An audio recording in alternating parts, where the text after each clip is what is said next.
Well, for the beginning, get closer to the beginning. When the fight starts, you want to look over there because we're on camera at the beginning. So we got to be closer for the beginning. Right. And then once the fight starts. Then once it starts, right, I got you.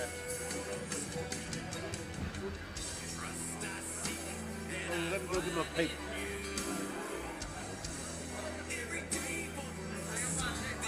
Here's the bout sheet right here. Okay.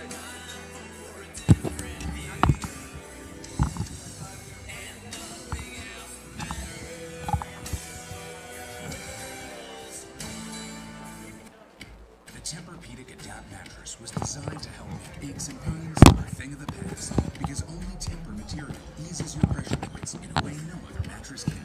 During our Black Friday event, save up to $500 on select adjustable mattress sets. Hardy's candy bacon, crispy with caramelized brown sugar, has a festive twist made from scratch breakfast biscuits, Frisco sandwiches, anywhere, anytime. Unwrap the holiday goodness with Yoelis.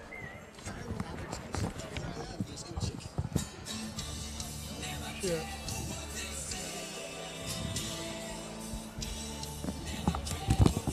When the fight song is, this will be down, so. Okay.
Playing and drum. That's the saxophone, Mike. That's great.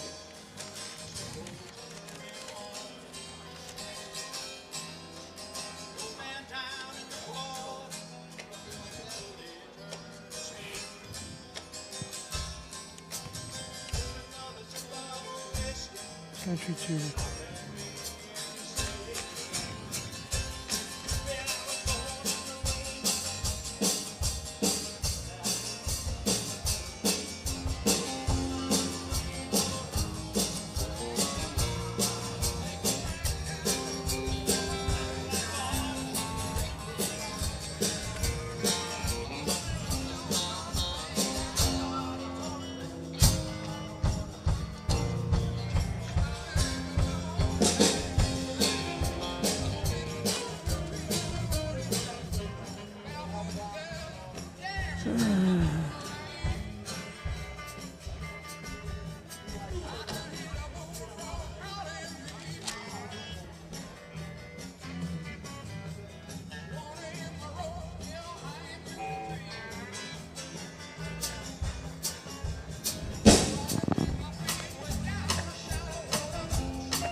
Well, these will go to 10. These will go to 10 o'clock. But if there's quick knockouts, they're going to try to get one or two of these in before 10 o'clock. So if they can do that, make.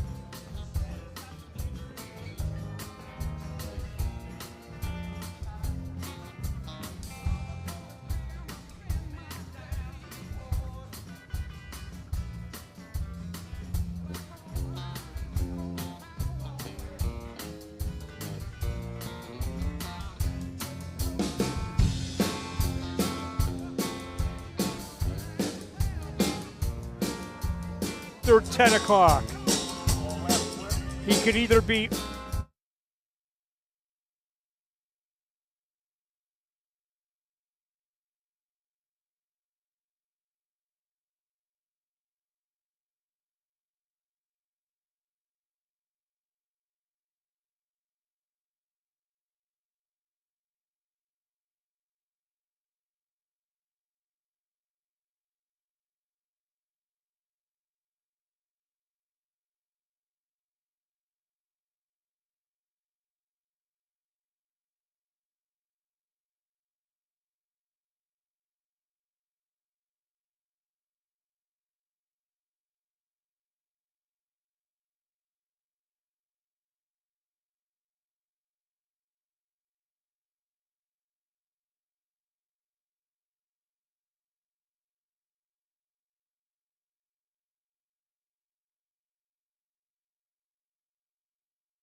From the Troubadour in Nashville, Tennessee, welcome to Country Box 26. I'm Mark Ames, and joining us tonight is the former heavyweight champion of the world, Oliver McCall. Oliver, we have a big fight card for you tonight. In our main event, it's undefeated Nikolai Schwab taking on the upset-minded Andrew Rogers. Well, I think it's going to be some good fights tonight. I'm looking forward to see who's going to win, how it's going to turn out, or whatnot. So let's get it going on. In our co-feature bout, Chris Howard, coming off a bad knockout loss almost a year today and has had a tumultuous year inside and out the ring, takes on the rough Ryan Schwarzber. Well, I think that's going to be a good fight, too. Okay, thank you. To see how it all turns out. So I think that's going to be a good fight, too. So we're going to see what happens. I'm looking forward to it. Tony Aguilar, who's come off a real tough fight, a loss, first professional loss, tries to get back in the win column against Marcelo Williams. We're going to see. And the guy I know you've been in the gym with, and we'll get into his story when he gets to Ryan Shaw, come off his first pro loss as he takes on Rondarius Hunter. Yes, I've been checking him out in the gym, and he's been looking real good, real fierce. So I think that's going to be a real good fight, this fight here. I think it's going to be a pretty good fight.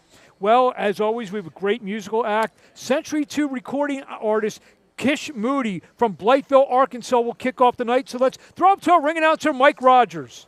Welcome to the legendary Troubadour Theatre in Nashville, Tennessee for the historic and record-breaking 26th installment of Country Box, where music meets boxing, presented to you by Jimmy Adams Promotions. This evening we have 7 big professional boxing matches for you. We want to welcome our newest viewers watching us on USA Today channels, including Fire TV, Freevee, Sports TV, Plex, and True View TV Plus. And our newest partner, Do Ya Media, featuring 39 channels around the world. For everything Country Box, including schedules, videos, and news, make sure you check out countrybox247.com. Tonight's broadcast is brought to you in part by Dr. David Roach Dentistry. Country Box also recognizes Clean Eats, providing meals for all the Country Box fighters, signed by Jimmy Adams Promotions. And a heartfelt thanks to Will Russ, the owner. But before the fight start tonight, we want to welcome to the stage singer, songwriter, and Century 2 Records recording artist, Kish Moody.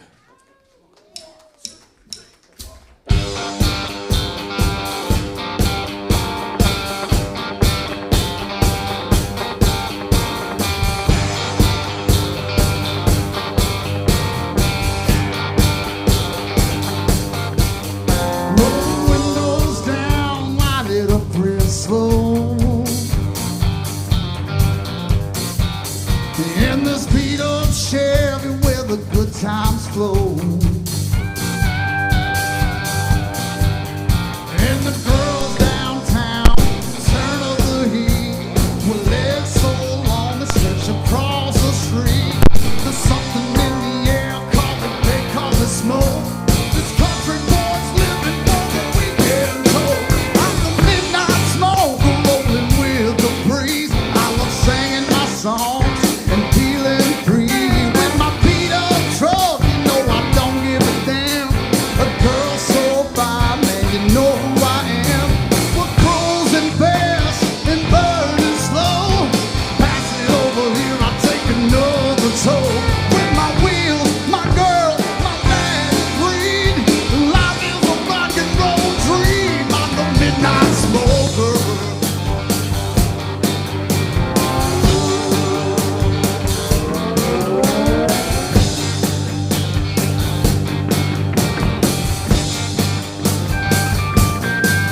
She was looking like the cover of a country magazine. We were blowing on some smoke, if you know what I mean. Now I'm the midnight smoker rolling with the breeze. I love singing my songs and feeling free. With my beat up truck, you know I don't give a damn. A girl so fine, man, you know who I am. We're cruising fast and burning slow. Pass it over here, I'll take another toll. With my wheels, my girl, my bag of green.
Nashville, Tennessee. How are you tonight? Hey.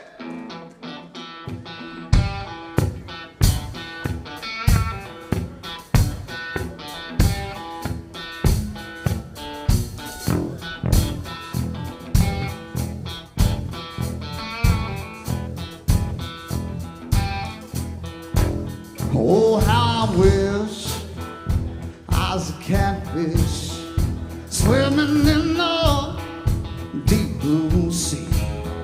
I'd have all pretty women fishing after me, fishing after me.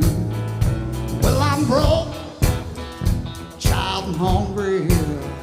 Say I'm ragged and dirty too. If I clean up, pretty baby, could I come back home to you? Back home to you. Back home to you. Back home to you. Back home to you. Oh, here I come, baby.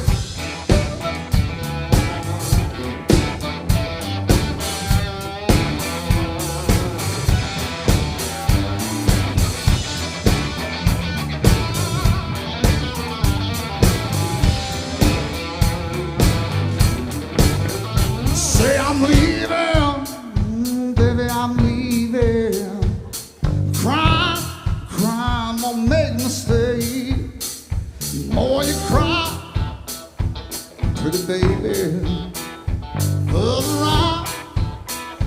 I go away, further I go away, further I go away, further I go away, further I go away. Further I go away, further I go away, further I go away, further I go away, yeah, yeah. Oh, I wish I was a catfish swimming in the deep blue sea. I have all the big black women fishing after me, fishing after me.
Ladies and gentlemen, up here on the flute and the steel guitar and the saxophone and all that good stuff is Mr. John Heinrich.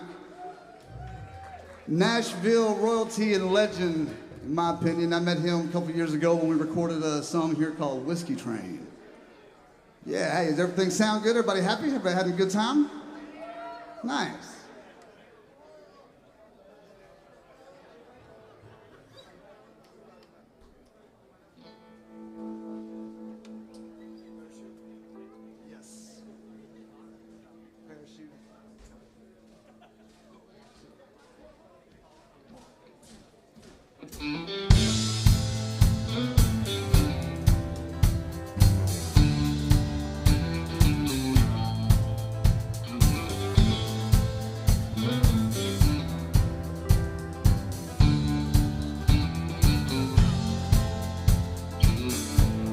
Streetlights on the highway, making shadows in the dark. The memories keep on turning to the rhythm of a broken heart. All in need of road when it's raining, all in need of fire when it's cold, all in need of drink when the whiskey is the only thing that you got left to hold. Sun goes up and comes back down, falling till I'm flying till you hit the ground. Say the word and I'll be there for you. Baby, I will be your parachute.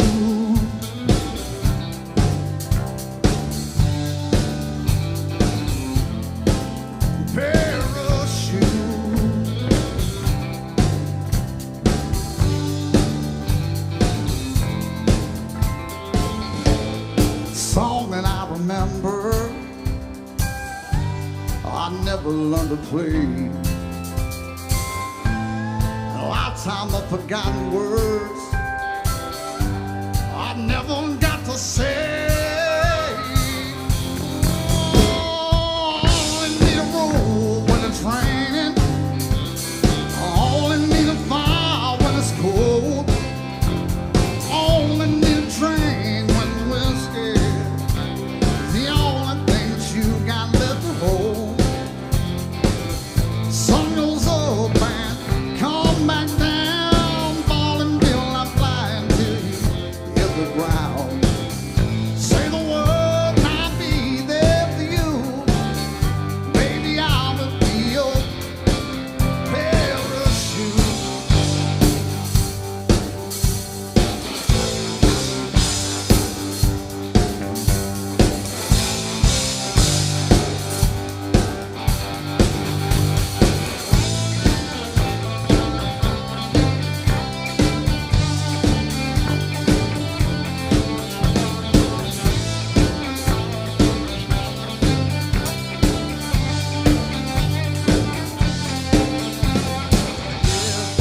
You think you're going down,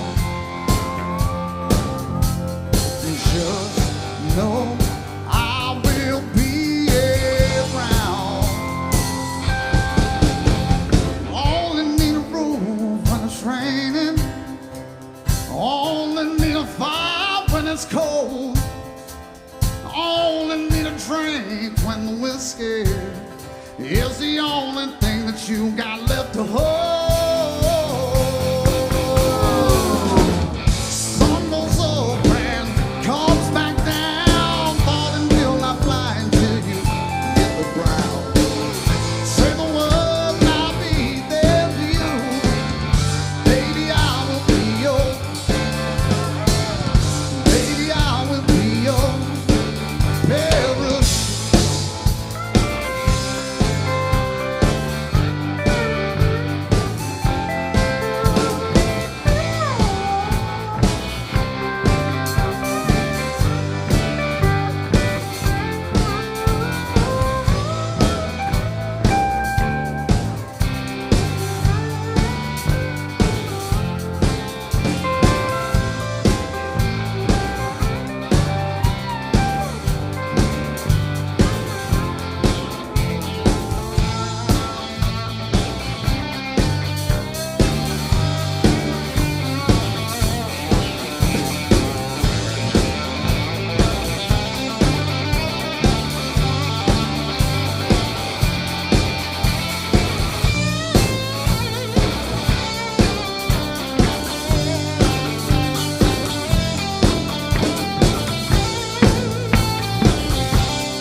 We are back here at the Troubadour, Nashville, Tennessee. We are ready for our first bout of the evening, a 6-round flyweight bout between Ryan Shaw and Rondarius Hunter. So to get the night of boxing started, let's throw up the ring announcer, Mike Rogers. Muscle recovery, joint health, better cognitive function, gut health, muscle endurance. These are the reasons Jimmy Adams is now an ambassador and business partner with Mark and Kelly Cairns. See Kelly Cairns for details, and please register for a collagen skincare line valued at $315. Now we're ready for bout number 1. Now, entering the ring, in the blue corner, from Orlando, Florida, Rondarius Hunter. 31-year-old Rondarius Hunter. Got a record of 4-10-2, 3 knockouts.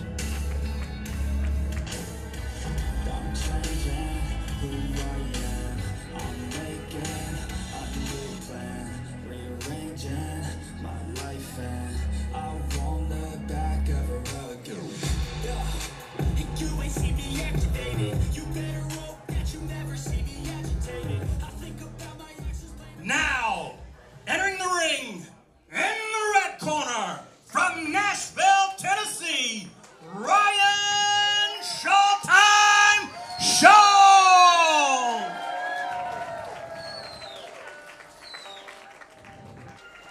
30-year-old Ryan Shaw.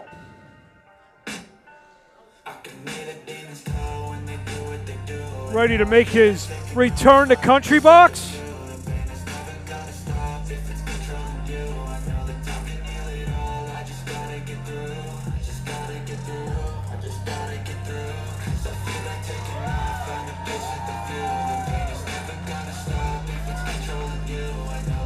Albert McCall, what do you see in these numbers here?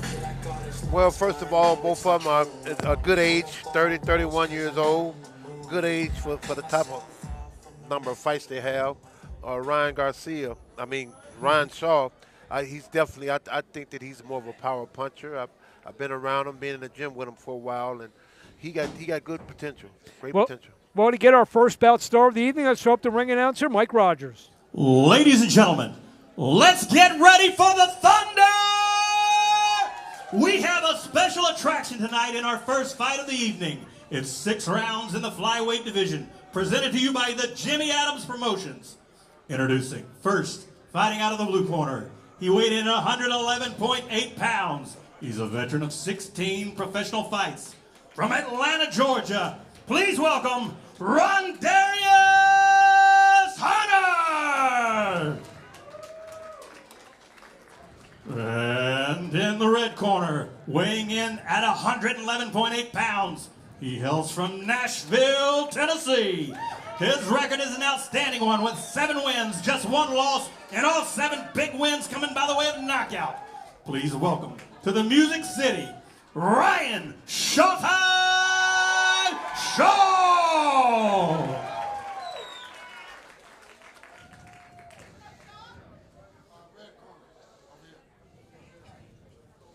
All right, listen up, guys. When I say break, remember, take a step back. Look at the way he Protect yourself at all times. Watch your low blows and your headbutts. If there's a knockdown, I want the standing opponent to the neutral corner. That's the corner furthest away. Obey my command. Touch gloves back to your corners. Interesting stare down to get us started here. Ryan Shaw, 7-1, 7 knockouts. He's in the leopard print. Rondarius Hunter, 4-10-2, 3 knockouts. He's on black. Mark Abrams here at the Troubadour, Nashville, Tennessee. We are starting Country Box 26 along with the champ, Albert McCall. We are underway here tonight in Nashville. See the longer Rondarius Hunter. Both guys are coming off losses and stoppage losses to the same guy. Andre Donovan stopped Ryan Shaw back here on April the 2nd. Rondarius Hunter was stopped in 2 by Donovan on August 17th in Washington, PA. Guy like Shaw, he was 7-0, 7 knockouts. probably feeling invincible about himself. You get kind of humbled like that. What's that do for your psyche, at least maybe immediately after the fight? Well, I'm pretty sure. And the thing is, you've never been stopped. So Right. But I'm pretty sure that was his first loss with all knockouts, and he was undefeated 7-0 with 7 knockouts. He was coming in, of course, on a high. But I think that first loss, especially being a knockout, it's a letdown. But I'm sure you want to come back strong. He's been out of the ring now for 8 months. So he lands a jab, does Ryan Shaw. Shaw, who had only 6 amateur fights. Hunter told me he had about 150 and competed at the Golden Gloves level. So what's lopsided one way in professional record is lopsided the other way in terms of amateur experience. Yeah, this is my first time actually seeing him in a real fight. So, I'm going upon his record. He had 7-0 with 7 knockouts. I don't know how good the guy was that he lost against. Both of these guys lost against. Then I can make a real true assessment there. Well, Donovan, if you recall that fight back in April, kind of swarmed and maybe bullied, to use a lack of a better term, bullied Shaw around and was really in his chest the whole night. Shaw gets in a jab. Oh, okay. So this guy here don't look like he's a real stand-up fighter. He hit and run.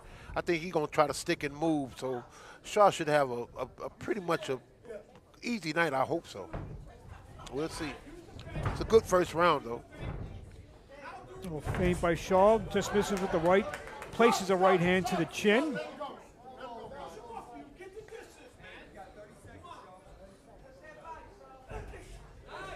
Hunter's been in with some whole litany of undefeated guys and guys with real quality records.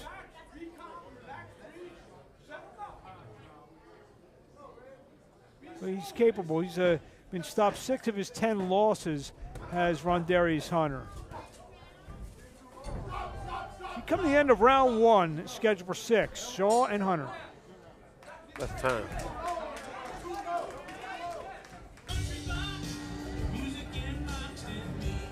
So good first round for Ryan Shaw.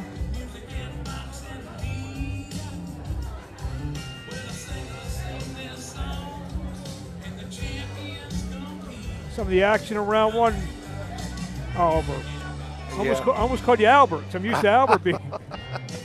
Well, I'm glad to be here. I'm definitely excited to be here live and everything after my fight, and to be looking at some guys that I was in the gym with training, getting prepared for their fight. So I'm just excited they are. They're just in the ring and they have to actually do it like I did it last couple of weeks ago.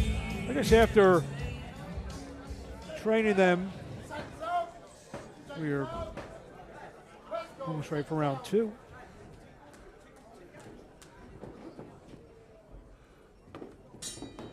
Round 2 scheduled for 6, as we're saying in the break. I guess almost after training with these guys side by side, and I'm not calling you old, but these kids, they almost seem like your kids at some point, as they're learning from you so much every day in the gym.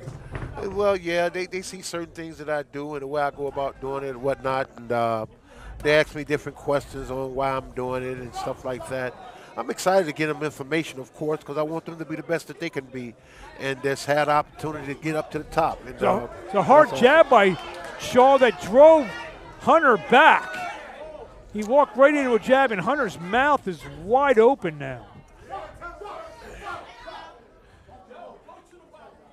I don't know if Hunter's kind of tired a little bit, but his mouth is wide open. Yes, it is.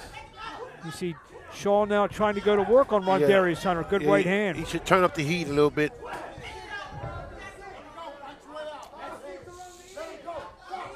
See Hunter doing what he should be doing, survival skills in there. Try to buy some time for him to, you see him trying to stick out the right hand. They go to the body, come up at the top, though. He should end with the top. After the body shots, see his chin is wide open. He can clip right there. He go clip right on his chin. It's a good right hand, and Shaw bullying Hunter now against the ropes. Yeah. He's tired. Big right hand from Shaw. right to the side of the head, connects.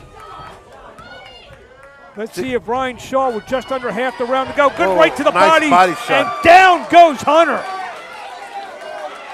Yes, that was a good one. I don't think he want to get back up. I think he spit out his mouthpiece. And this fight is over. It's over. Back in the win column, Ryan Shaw, second round knockout over Rondarius Hunter. Make that 8 wins, 8 knockouts against a loss.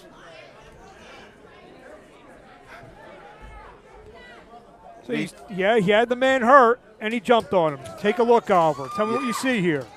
Well, he was running from him all from the start there. You could see his mouth wide open, and he throwing his desperate punches. He got hit with that overhand right. It was just a matter of time putting them punches together. And here's the right to the body right now. You'll see, bang. Right hand to the body just dropped him. It was over. So Ryan Shaw, a little Shaw time, as is his nickname. That has to feel good. I always like to say some of these fighters, for the last 8 months, he's gone to bed every night probably with a bad taste in his mouth. Yes. You can get that taste out. You get it over with. It's over.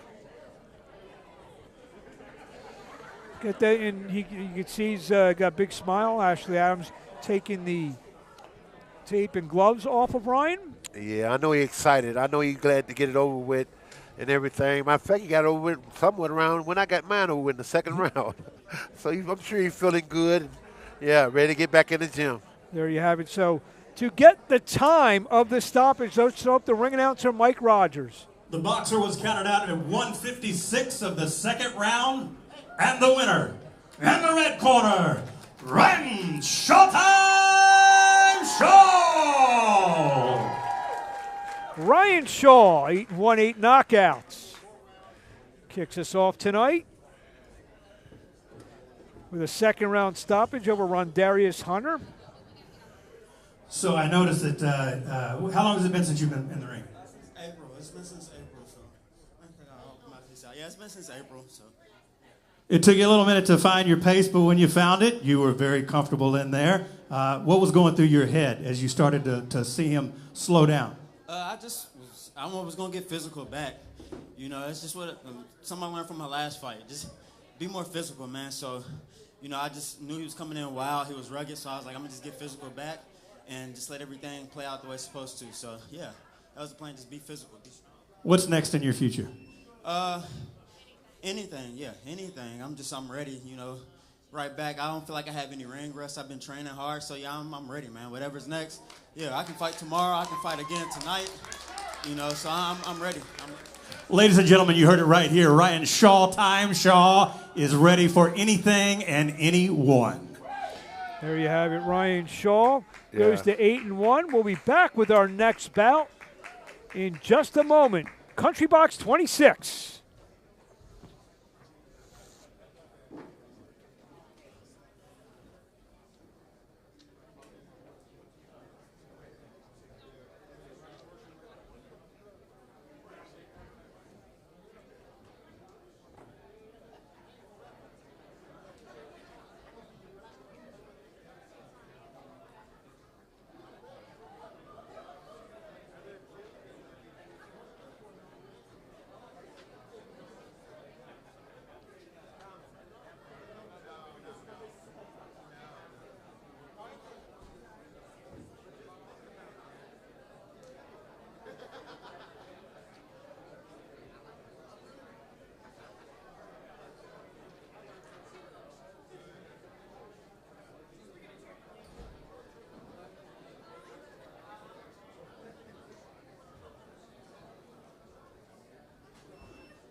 And we are back here at the Troubadour Nashville, Country Box 26. Ryan Shaw opened us up with the second round stoppage over Rondarius Hunter. Now we turn the page to Tony Aguilar, taking on Marcelo Williams. Aguilar coming off his first professional loss as well. A very razor-thin majority decision to Corey Marksman, and we'll get into that story as the fight progresses. Aguilar, again, come off a stinging loss this time. Not a different way than that Shaw lost his first fight. Well, yeah, sometime it's time to see how they come back after that loss. You know, if they're going to come back strong or is they going to be mediocre, how that first loss is going to really affect them. And it's another guy we're going to see if he's going to turn it up and, you know, step up and see what that loss done to him also mentally. And he'll be in there with the durable 31-fight veteran Marcelo Williams. So to get our second bout in the ring, let's throw up the ring announcer, Mike Rogers. Now entering the ring, in the blue corner, from Orlando, Florida, Marcelo Williams. 36-year-old Marcelo Williams got a record of 4-26-1, one knockout. But in those 26 losses, only been stopped 2 times, and he's been on the quote B side. So, you know, be stopped twice in 26 losses means you're really gonna have to work hard to get him out of there. Yeah, that's true. So I'm pretty sure he ain't gonna want to get knocked out. So he's gonna be trying to fight hard to survive. So we're gonna see what in the red other guy gonna corner bring. from Crescent City, Florida, Tony Aguilar. 25-year-old Tony Aguilar from Crescent City, Florida. See his promoter, Christy Martin.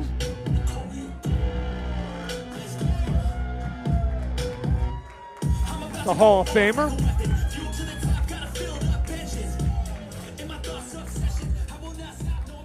Ladies and gentlemen, let's get ready for the Thunder!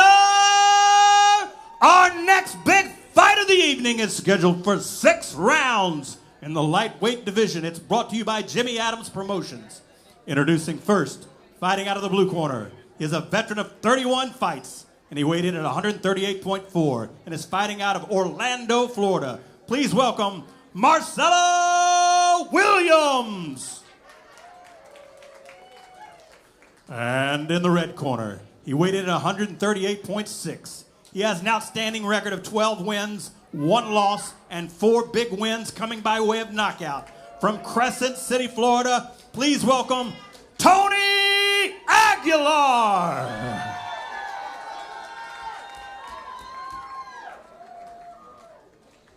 All right, listen up, guys. When I say break, remember, take a step back, protect yourself at all times. Watch your low blows and your headbutts. If there's a knockdown, I want the standing opponent to the neutral corner. That's the corner furthest away. Obey my command, touch gloves, back to your corners. Tony Aguilar, 12-1-1, 4 knockouts. He's in the silver with the American flag. Marcelo Williams, 4-26-1, 1 knockout. He's in the Brazilian yellow and green. Mark Abrams on with Oliver McCall here at the Troubadour Nashville. Country Box 26, Jimmy Adams Promotions. We'll be right back here in 2 weeks for Country Box 27 on Tuesday night, December the 17th. See Aguilar coming out, laying a jab to the body.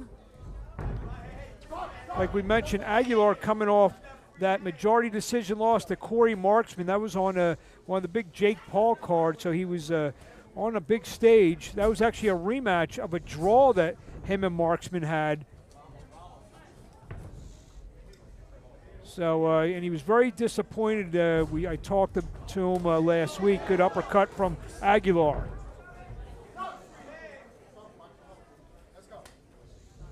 When you're on the bad end of a decision that you think that maybe you should have received, kind of change your attitude a little bit. There's a good left. Yeah, it definitely changes your attitude a little bit because you don't know if, sometimes you feel that you was robbed or something went wrong, and you're trying to figure out how to correct that. So sometimes that can be devastating to you. Trying to think, Albert, were you on the wrong end of a bad decision? A couple of them. I think when I lost against Rondarius, Tony Tucker. Good uppercut. I had a couple of them But it is what it is. I kept on. I fought through it. Still became champion. So. But when you and Aguilar starting to unload now on Williams. But do you fight different? Maybe the next fight you train different. Yes. And the proverbial thing is don't leave it in the judge's hands, kind of thing. Yeah, those type of things. And sometimes you're gonna have close fights. But when the fight is close, that's when you're supposed to dig down and try to win it impressively. so the judges can vote for you. And sometimes you don't get the bad end of the stick on that. Aguilar having a good first round. Good right to the side of the head of Marcelo Williams. Williams is coming off a unanimous decision defeat to Johnny Spell in a rematch. Johnny Spell, a prospect out of the Pittsburgh area. So he's been in with guys, Anthony Bizarro, Jacob Cuevas, Spell's promotional stablemate, Rosalindo Morales. So he's been in with some good fighters, Otha Jones. All decision losses, basically. He done just enough to lose, but he still put up a good fight, I'm pretty sure. He didn't just fall down, and he come to win. I hope he come to win. Yeah, definitely. Guys like him are very important in the sport. Whether it's a prospect or a guy like Aguilar coming back off a loss, usually gives them rounds as Aguilar lands a hard 1-2 and a right to the body. Another right and a left from Aguilar. You can see that Aguilar's landing some good shots in there. Oh, and he's hitting more cleanly, too. His clutch is more cleanly.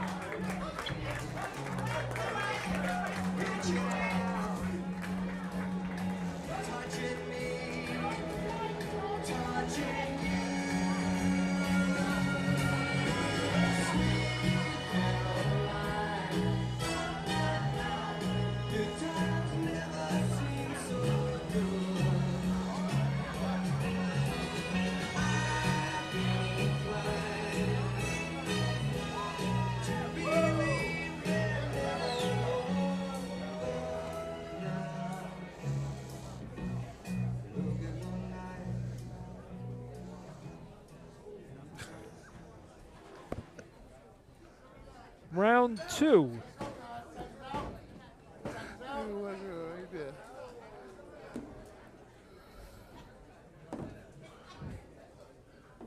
Scheduled for 6. Aguilar told me he began boxing at the age of 12. Got into boxing in a strange way. He said he got cut from his JV soccer team and fell into boxing. So you see Aguilar coming out, landing a good right to the body, and an uppercut drives Williams back. Williams eats a hard left to the head, and he's on skates here. Yep. He could barely stand up. And then he tries to throw the hardest punch that he could probably throw, and he missed by a mile. Right and a left from Aguilar. Aguilar being pretty relentless. Good right to the chin from Aguilar.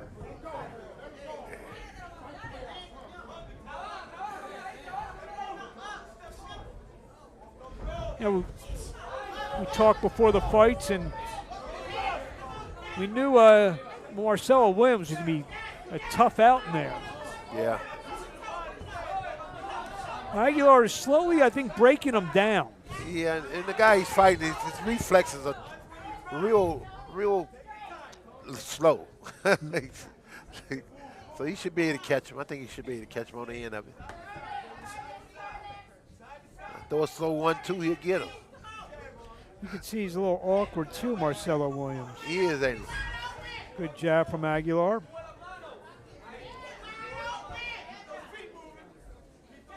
Couple where now he switches southpaw.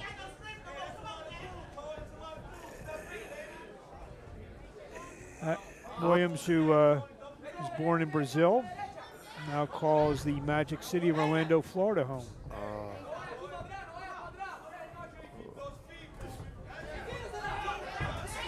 Good shot inside from Aguilar. So right to the body. Williams, like I said, he's tough in there. I mean, yeah, if he could sit down on his punches and let them go, I think he'd have to be more effective, though. Yeah, he's taking a lot of shots, but he keeps on coming, like you said. I mean, he's in there trying to win. Yeah. Maybe a little outgunned in there, but he's trying in there is Marcelo. What he got, yeah, what he got, he's trying to take advantage of it.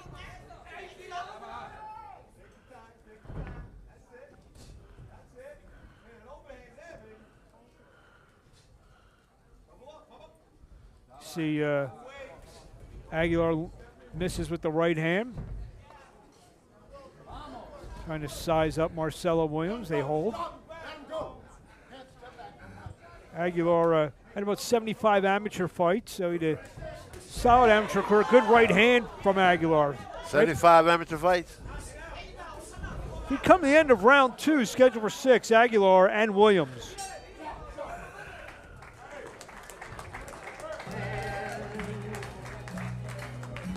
Reaching out, touching me, touching Caroline. Good times never seem so good. I'm inclined to believe there never was. Look at the night, and it don't seem so long. We feel it well. Round 3, scheduled for 6. Tony Aguilar, Marcelo Williams. I guess, Oliver, you didn't get the memo. The running joke on our broadcast is I can't stand the Sweet Caroline song. And in the break, Oliver McCall proceeded to sing the song. And I cannot, Mike and Albert, when they're sitting here with me, they get so cringy with it. And Oliver, who didn't know, starts singing it. My bad. No, you can. I'm just letting you know. I like the song. That's kind of been like the running joke of the last 5 or 6 broadcasts. How I do not like that song. And Oliver, I didn't even know they were going to play it. I didn't know they were going to play it either. And Oliver starts singing it. By the way, not bad. Not bad. Not, I mean, the song stinks, but right. You're okay. I can't thank you. There's Williams trying to lunge in with a right hook. He gonna get caught lunging like that, though. I think he's gonna end up getting caught. It's a nice 3-punch combination from Aguilar. Yeah. It's a 1-2 that was cleaned up by a left hook. Nice jab again from Aguilar. Misses with that same combination.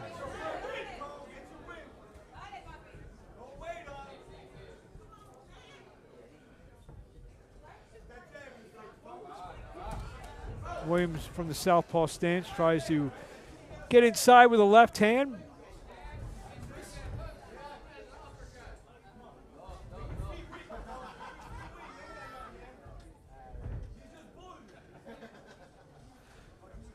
See Aguilar trying to find his spots. He ducks under. Most of the shots that Williams have been throwing have been wild attempts. Yeah.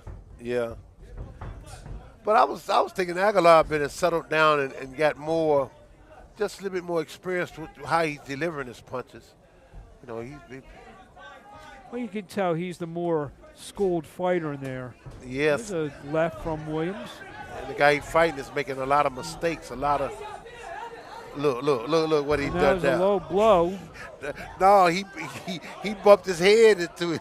Oh, he didn't hit him with so it was a low blow with a head. With his head. He didn't hit him with a punch. We'll just leave it at that. Okay, right. He needs 5 minutes. See if we get a replay of that. Okay, he needs 5 minutes. I think he hit him when we went out and hit him with his head. He's all right. Yeah, that's good. Time back in. Okay. Nice jab from Aguilar. Good right to the body and a left. Come up top. He should be finished him now. Come on. There's a good uppercut from Aguilar. But Williams fighting back. Yeah, he's fighting back. Another right inside. Misses with a wild shot, does Marcelo Williams. Right from Aguilar. Hits a lot of shoulder. Good Nice right body shot. Come up to the head. Same left with the right. There you go. See some of the action. Tony Aguilar having a strong end to round 3, scheduled for 6. Yes, that was all right.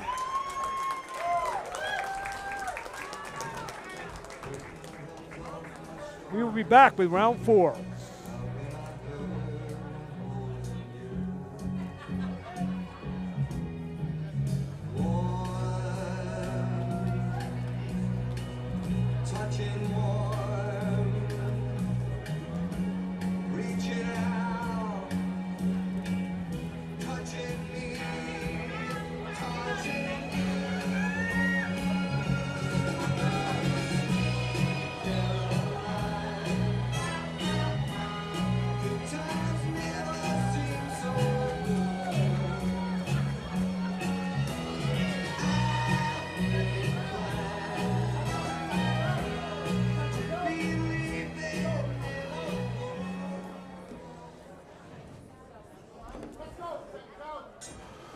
Round number 3, scheduled for 6. Tony Aguilar. All right. Round 4, excuse me. Won the first 3 rounds pretty easily over Marcelo Williams. But Williams trying to survive now. He trying to survive. Couple jabs from Aguilar. Misses with a couple right hands.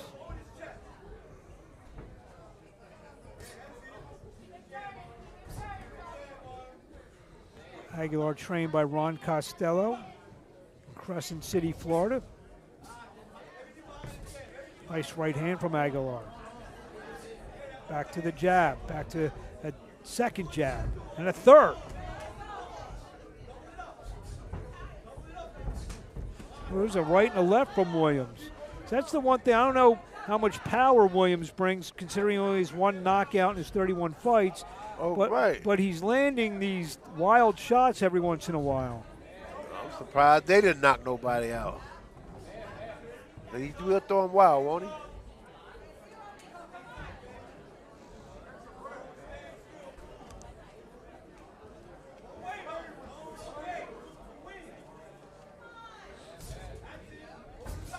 Good right hand. Next up, we're going to put one of our swing bouts in. It's actually a fight I know you want to see. Oh, there's another wild shot that hits Tony Aguilar. Curtis Harper will be up next.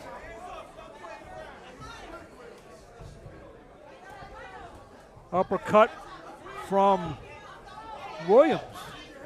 Williams landed a couple decent shots here in round 4.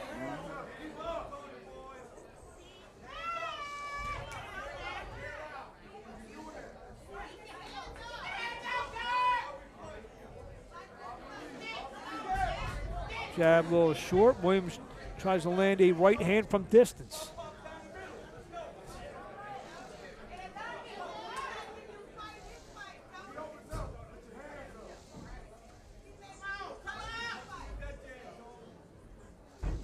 It's kind of a slower pace round than a couple of the previous rounds. Yeah.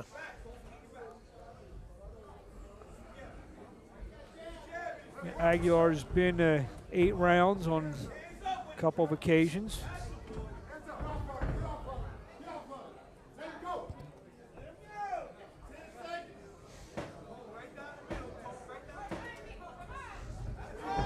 Right misses from Williams. We'll be back just after this.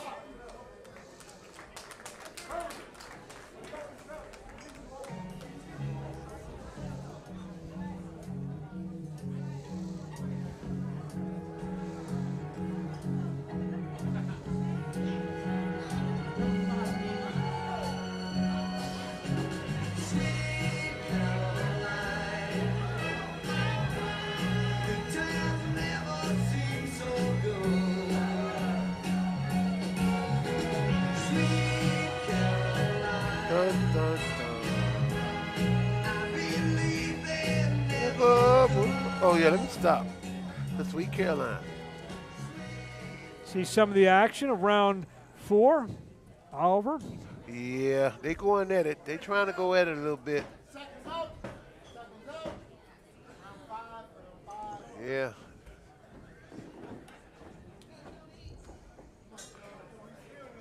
Round 5, Tony Aguilar and Marcelo Williams. Here at the Troubadour, second bout of the night. Aguilar, who's said his fights with marksmen were highly entertaining scraps. There's a left hook from Aguilar and a good right hand.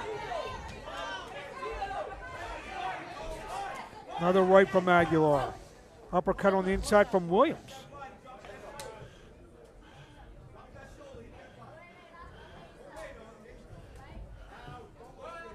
You can see what Williams is all about. You see he's switching, he's a little awkward, he throws wild shots, he takes a good punch.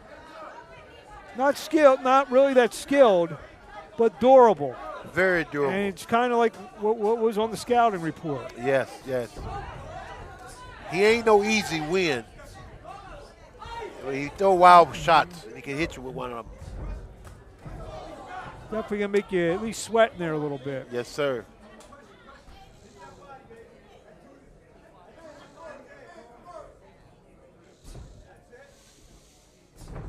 Double jab from Aguilar.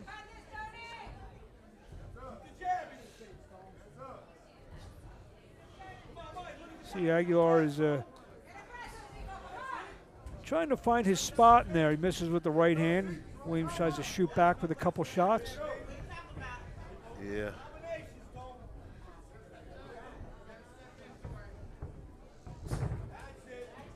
Somebody down there hitting on his pole. Double jab from Aguilar, misses with the right hand.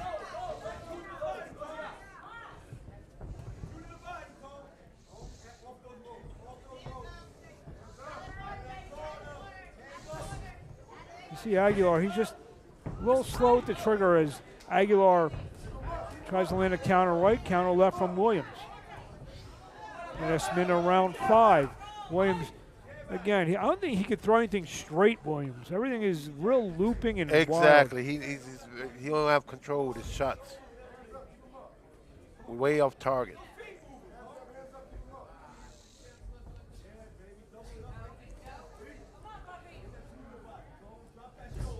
A right from Aguilar as he slides away. Nice jab from Aguilar. He gets out of the way of 2 Marcelo Williams attempted counters.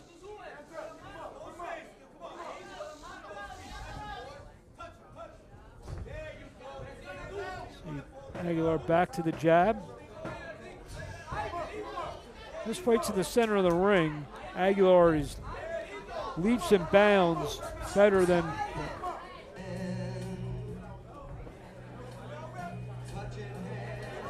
Yeah, the bell rung, man. Let him sit down.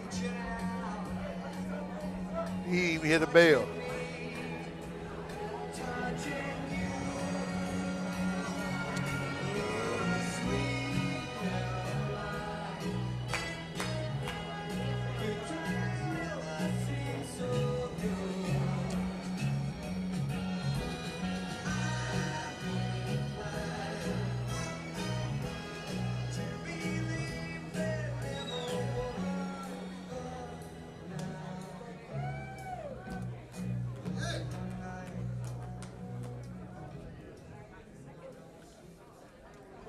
Sixth and final round between Tony Aguilar This is it. and Marcelo Williams.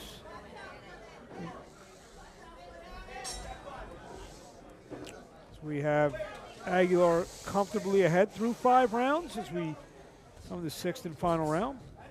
Aguilar in the black with the American flag. Williams in the Brazilian yellow and green.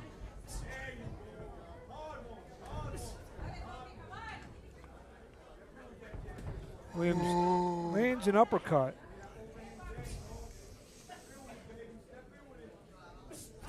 Good left from Aguilar.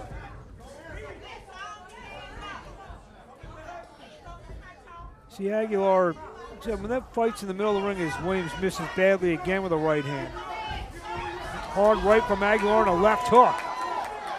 He could take him out if he throws his punches straight. Just let him punch his throw straight. Straight right hand. You see straight right hand. You see that feint had Williams doubling over, and Aguilar didn't even come close to throwing a punch. Aguilar misses with the uppercut. A 3-punch combination, a good right to the jaw from Tony Aguilar.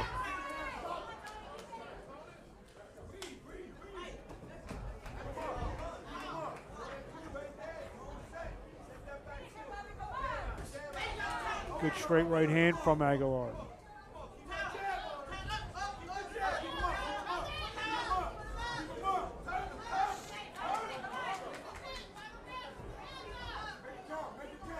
Aguilar's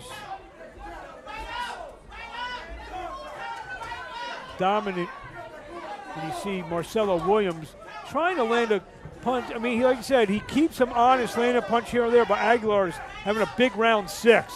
Misses with that left hook. Williams misses with his uppercut.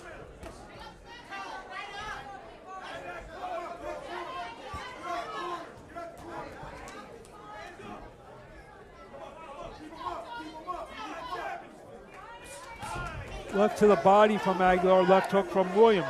Under a minute to go here in round 6.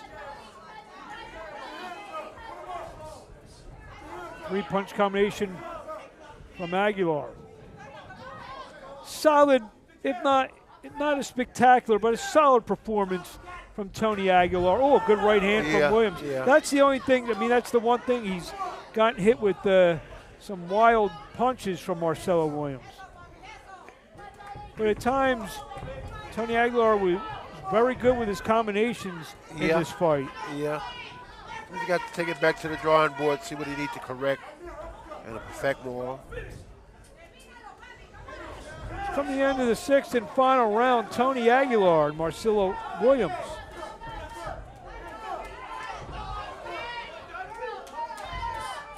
The left hook, and fight is over.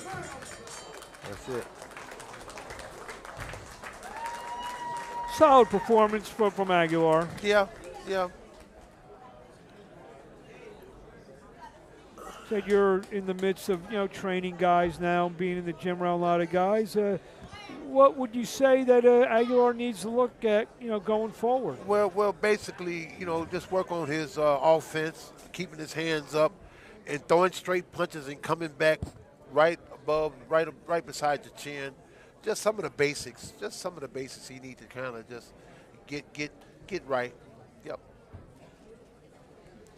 His range too, because sometimes he threw his hooks a little bit prematurely, and that's what gets from the outside. Exactly. So.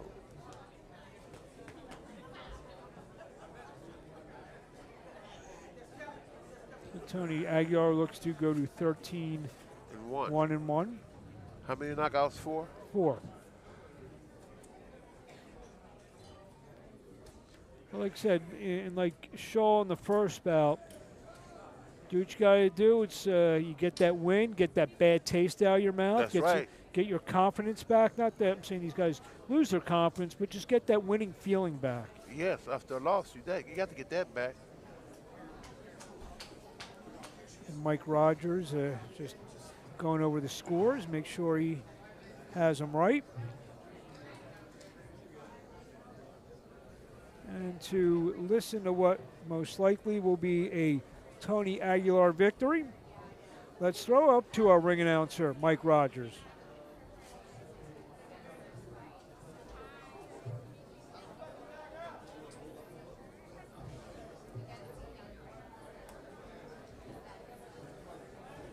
Fighters to the center of the ring.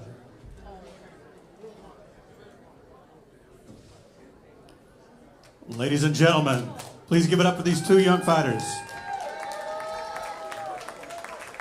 Judge Jacob Nevin scores the bout 60-54. Judge David Hudson scores the bout 60-54. Judge Terry Hogan scores the bout 58-56. All for the winner, Aguilar, Tony Aguilar.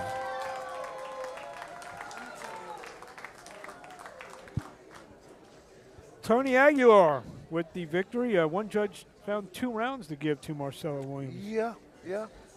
He stuck it on in there. He made the fight harder than I thought it was going to be.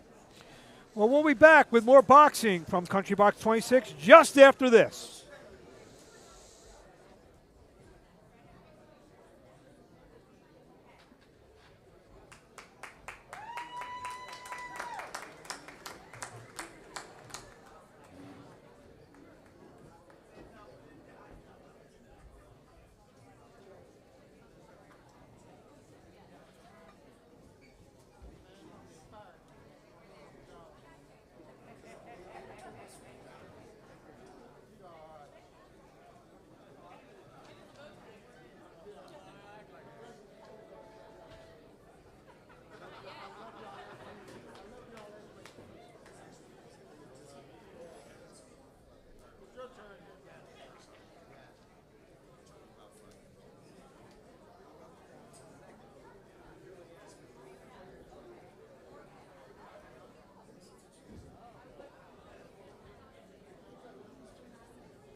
We are back here at the Troubadour in Nashville, Tennessee. Just saw Tony Aguilar next. It's the fight that you're most interested in because you've been working side by side and even sparring with Curtis Harper. Yeah, I've been working with Curtis Harper since I've been here in Nashville, and it's been an enlightening experience, and I enjoy it, and I enjoy him as a fellow fighter too. You know what I mean? We just talk on things, and he has so much to share too. So I like Curtis Harper. I'm definitely rooting for Curtis Harper and want him to get things together and, hey, get the rolling. And he's going to take on a real grizzled veteran, Francois Russell, who's had 45 professional bouts. So let's throw up to ring announcer Mike Rogers. Now entering the ring, in the blue corner from Maryville, Indiana, Francois Russell.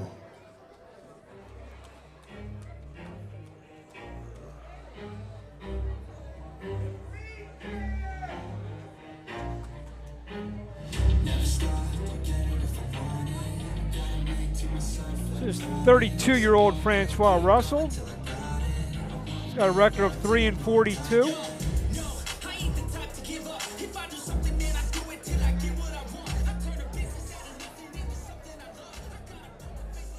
Making his 4th appearance here on Country Box. Now entering the ring, in the red corner, fighting out of Nashville, Tennessee, Ooh. Curtis the Hurt Harper. 36-year-old Curtis Harper from right here in Nashville.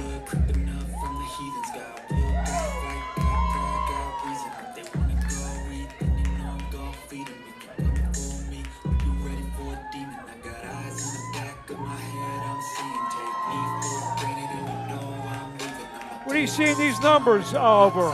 Yeah, that big old height, 6'2", 5'9".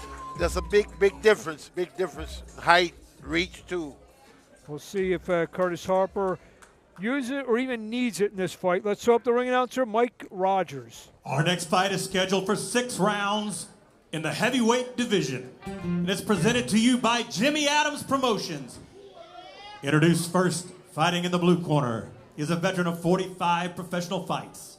He weighed in at 258 pounds. He hails from Maryville, Indiana. Please welcome Francois Russell. And in the red corner, he weighed in at 267. 11 losses and 11 big wins coming by way of knockout. From Nashville, Tennessee, please welcome Curtis the Hurt Harper.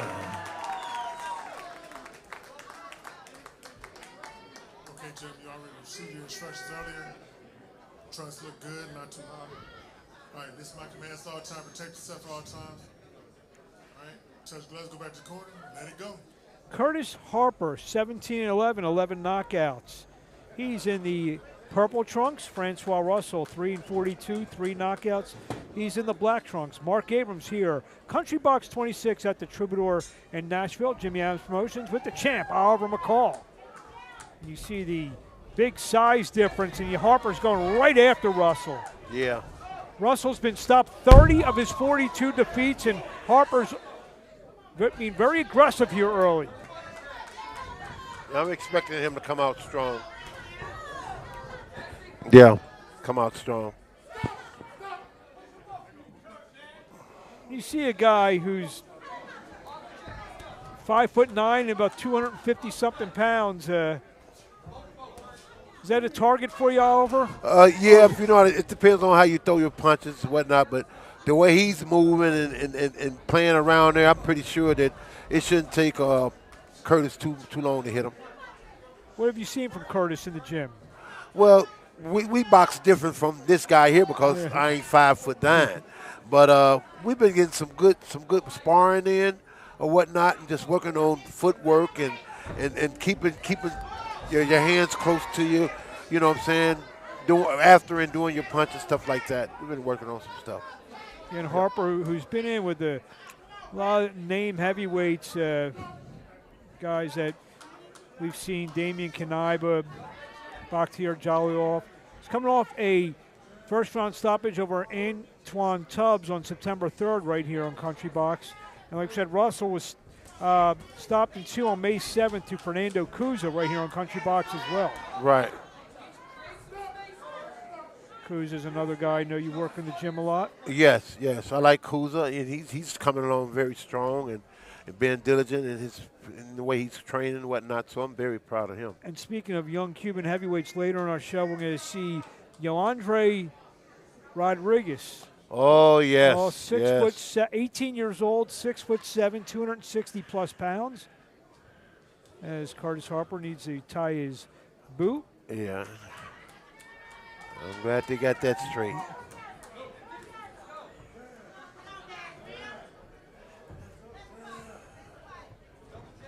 See, like you said, this guy is moving around, playing a good right hand from Harper. Yeah. If you're Harper, what are you looking to do besides landing hard overhand rights like that? Well, he should set him up with the jab. I was hoping that he kind of set him up with the jab, because he got longer reach and so much more taller than him. And this guy ain't trying to throw jabs at all, basically. Look at him. So I think I'll come in with the jabs. He's coming in with the overhand right. I'll start off with my jab. I mean, you see Harper's head hunting. Yeah, he's bullying him. But you see the body of Russell. Isn't that maybe an easier target to start? Yeah, he got a big belly there. He got a lot to miss. But Curtis liked the head hunt. I noticed that. He hitting that body though a bit. Now he's hitting the body. Yeah. He's all over Russell in the corner. I don't know how long this is going to last. Obviously, it looks like Russell will get out of the first round. Yeah, it do.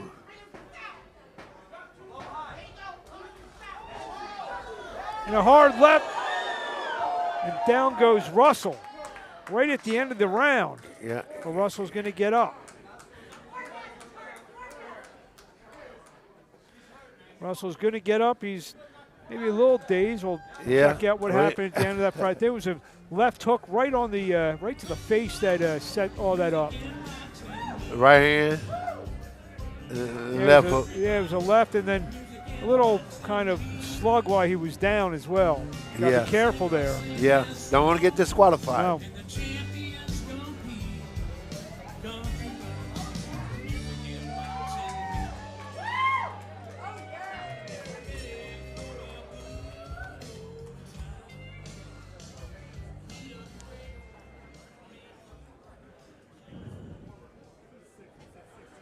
See, Francois Russell. They standing up. He's standing. Don't you think it'd be wise for after getting knocked down, maybe to sit and chill for a minute? Yeah, you ain't kidding.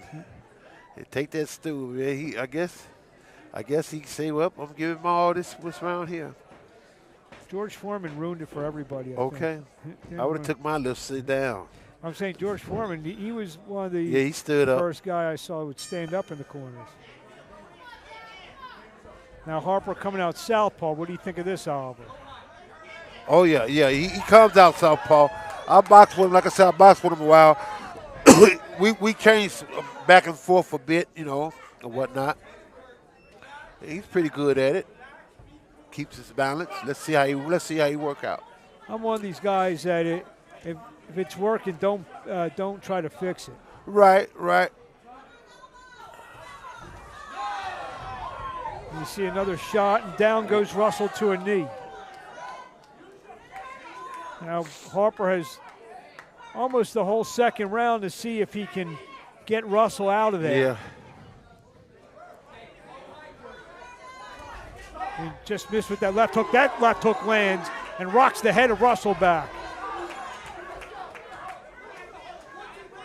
Now you're starting to land these big punches. What should Harper do in terms of not overextend himself? And down goes Russell again. Well, I think he's going to bang him out because this guy's kind of beat down. But I'm going to be on him more or less preserving his strength and let your hands go. Don't be so anxious. Curtis a little anxious, a little too anxious here. But other than that, he's throwing good punches. But he just don't be so anxious. Set him up, see? Set him up with the jab. That's what the jab is there for, to set him up. And then he goes back southpaw this Harper. Then he's going to throw right, see? Then he's changing again. He goes back orthodox. So he's confused, and I think he may be confused which stance he's in. Right. Right. And Russell's really taking shots in the corner of the body, trying to land a right out. Good weight to the head, and down goes Russell. Knee, towel comes in, fight over. It's over. That was nice. Score, win number 18. Stoppage number 12 against 11 losses for Curtis Harper. Again, like Harper, he's been in with and he's gotten several opportunities against bigger name guys as we see the end of the fight here. 3-4 wins here, and he get him to 20, 21 wins, and he's going to get another big opportunity. And that's a good thing. I hope I'll be part of that. I like Curtis, and I like sharing the things with him, and I like the way he pay attention. He pay attention, and he do try what you tell him to do. So that's a good thing. He'll try out what you tell him to do. See the right over the top, right to the body. Yeah. And here's, I believe, the end of the fight now. You see Russell taking a lot of shots. The towel came flying in. That was one of the better towel throws I've seen in a long time. Yeah. That actually hit the center of the ring. Pretty accurate, wasn't it? Right in the dot center, country box. So Curtis Harper gets his 18th win. So he goes over to consult with Francois Russell. Yeah, that's good. Good sportsmanship. Definitely that. With the time of the stoppage,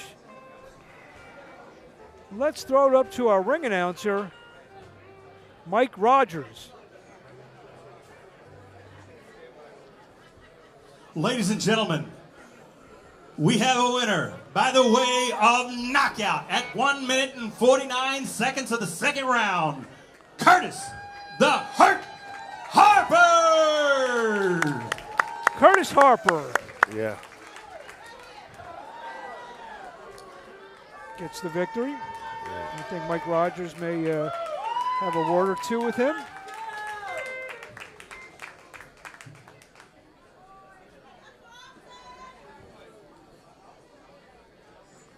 We'll be back in just a minute. We got a commercial. All right, wait. You can announce it, though.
Here, Country Box 26 at the Troubadour, Nashville, Tennessee. You're, I don't know what you would call him, your protege, but Curtis Harper with an impressive performance.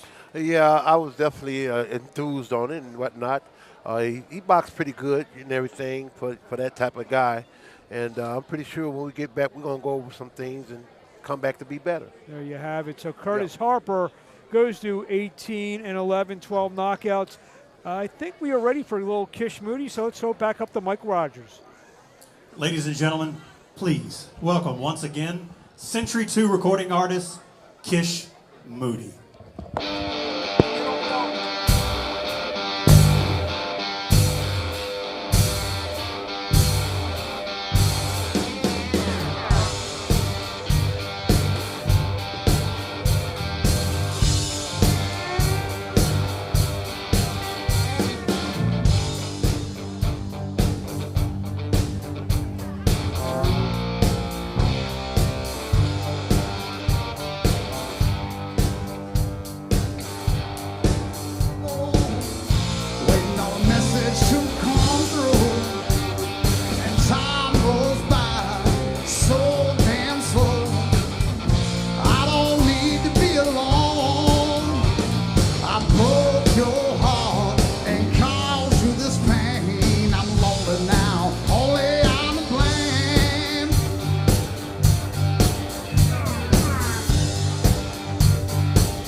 That's some original music for you, though.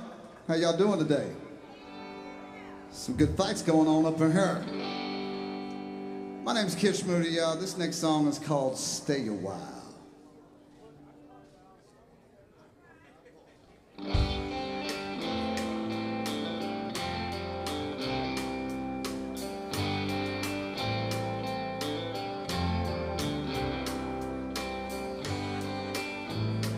It's so easy to love you. You take my breath away. Sitting there with the sunlight on your face. At the end of the day, you're holding on to a shooting star. Through the Milky Way, or somewhere amongst the clouds. I say, baby, won't you stay with me a while? Let the sun go down and the lights fade out tonight. We can sail on the moon, get high in the northern lights. I say, baby, won't you stay with me tonight? Oh, for a little while.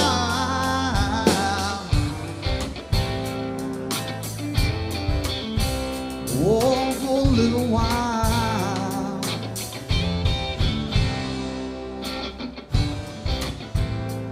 Every day I wanna hold you,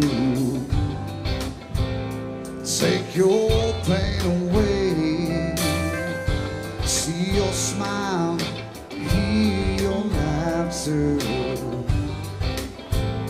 At the end of the day, you're holding on to a shooting star. Through the Milky Way, or somewhere amongst the clouds.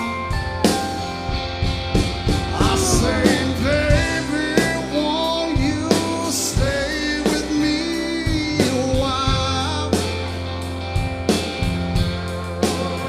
Let the sun go down and the lights fade out tonight. We can sail on the moon, get high in the northern light. I say, baby, won't you stay with me tonight? Oh, for a little while.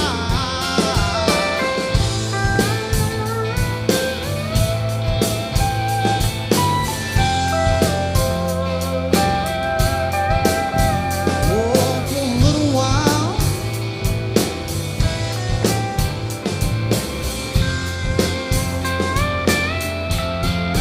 I say, baby, won't you stay with me a while?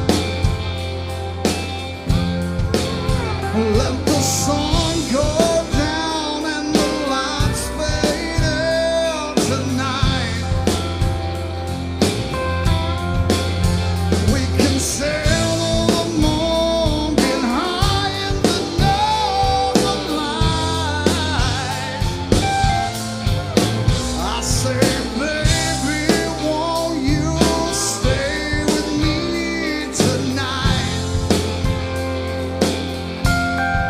I say, baby, won't you stay with me tonight? All right, y'all, some original music. You know what? There's somebody out here that I admire very much. I might have him come up here and do a song with him, Mr. Leon Everett. Well, yeah, bro, come on up here with us real quick, man. Yeah. You're going to know this song that he's going to sing because it's one of the most famous songs in the world. At least my part of the world.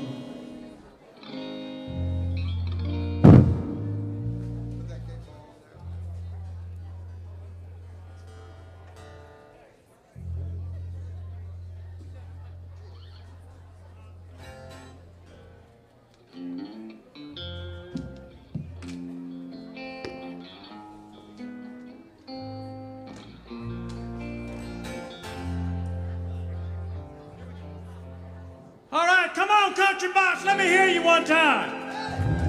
Come on, you can do louder than that. Come on, this is country box night. Let me hear y'all one time. Do it. Go take it back to 1980, my very first #1 record. If y'all remember, sing it with us now. Ready? Now y'all get into this thing here. Ready? Come on now. How about the Jimmy Adams Promotions? Come on. I said, how about a Jimmy Adams promotion in Country Box? How about this fight tonight? Come on, y'all, do it. Yeah, y'all ready?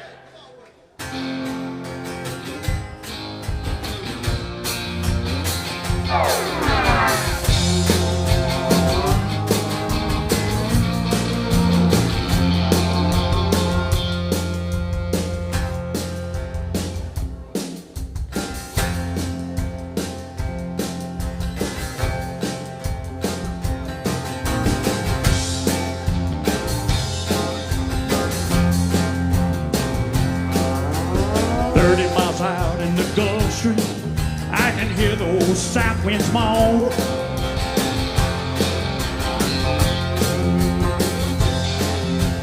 Bridges are looking low, shrimp boats are hurrying home.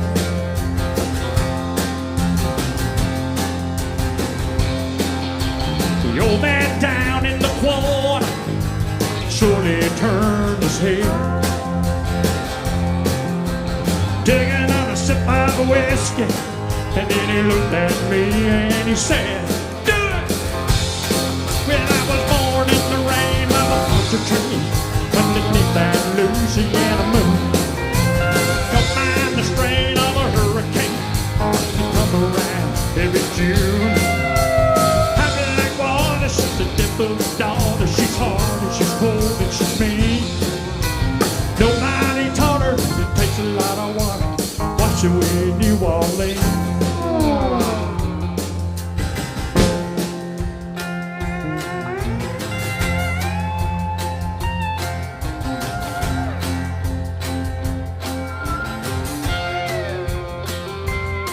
Come on, let's get down in the swamp, y'all.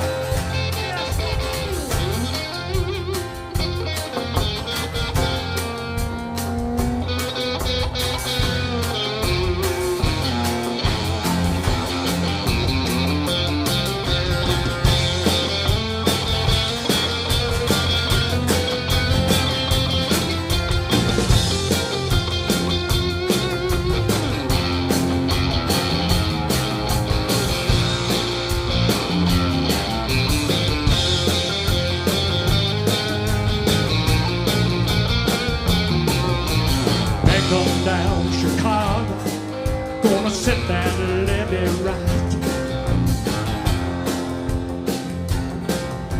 Said it's got to be 3 feet higher, or it won't make it through the night.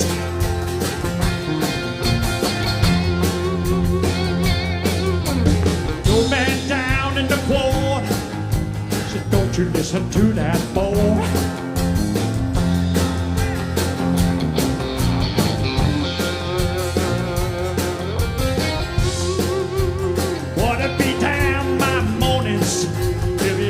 Illinois.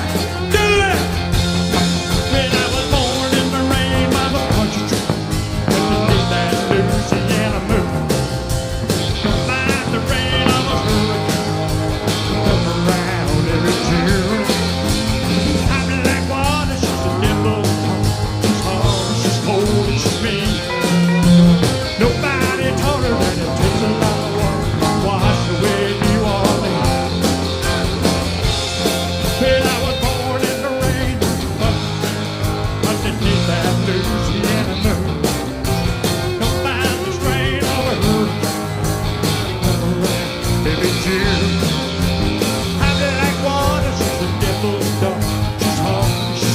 it's just me.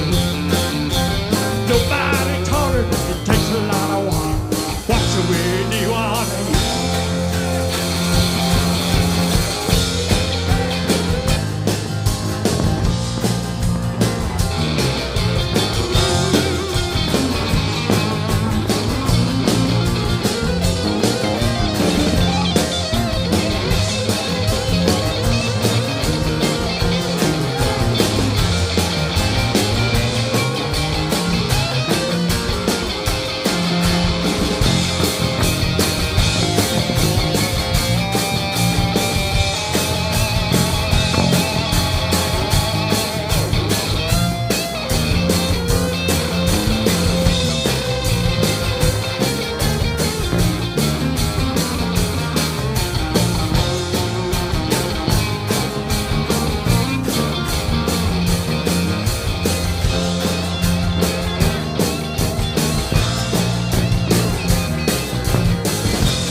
Ladies and gentlemen, give it up for Mr. Leon Everett right here.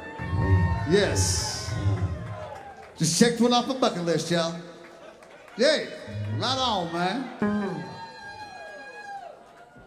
Good job, man.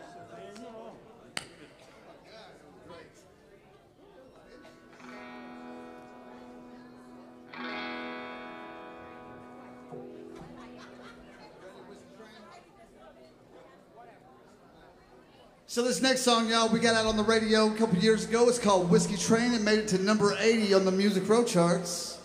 Y'all be sure to check it out at kishmoody.com.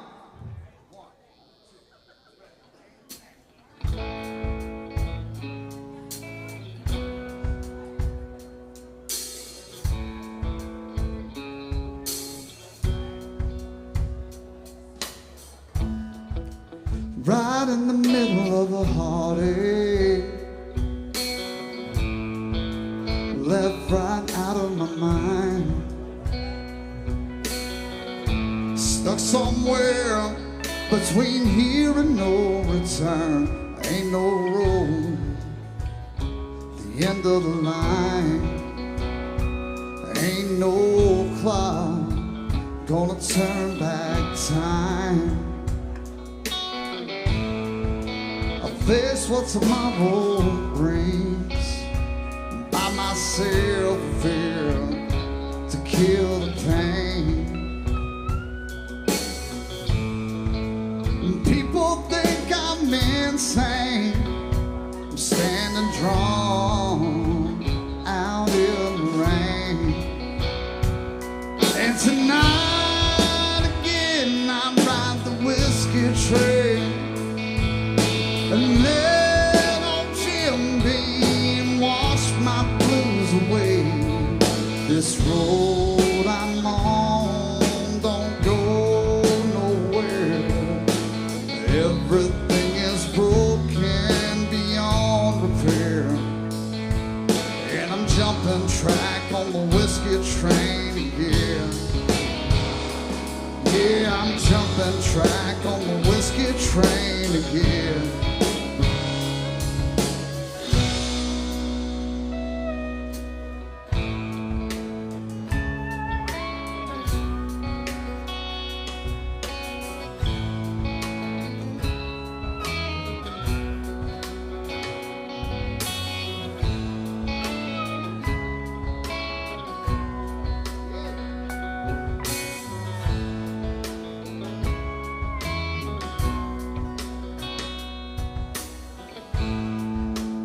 story that the Bible told burns down deep in my soul.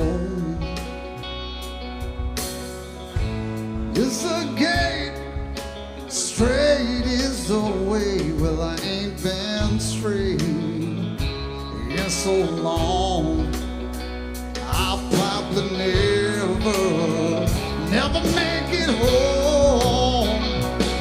And tonight again, I ride the whiskey train and let Jack Daniels wash my sins away. This road I'm on don't go nowhere. Everything is broken beyond repair, and I'm jumping track on the whiskey train again. Yeah, I'm jumping track on the whiskey train again.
Whiskey train, ladies and gentlemen.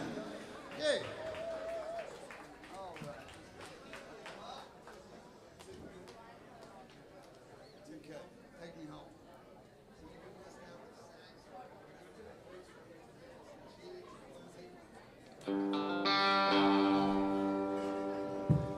Nashville, y'all having a good time so far? Yeah, well, we sure appreciate you having us here. We thank Mr. Jimmy Adams for having us, for part of his amazing show. I hope one day he might bring it to my place around Little Rock or Hot Springs or something. But I'll be glad to come back if you ask me. All right, y'all, this next song I wrote, it's called Take Me Home.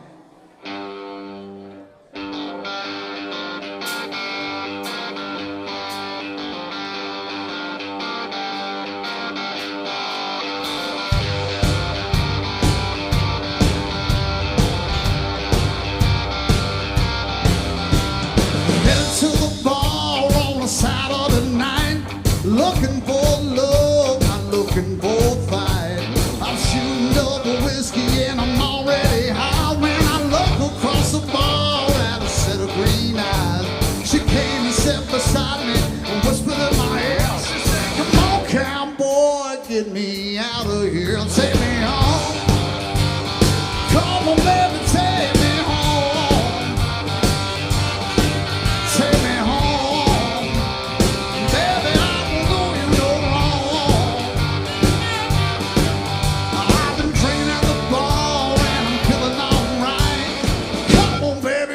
Take me home tonight." Hey!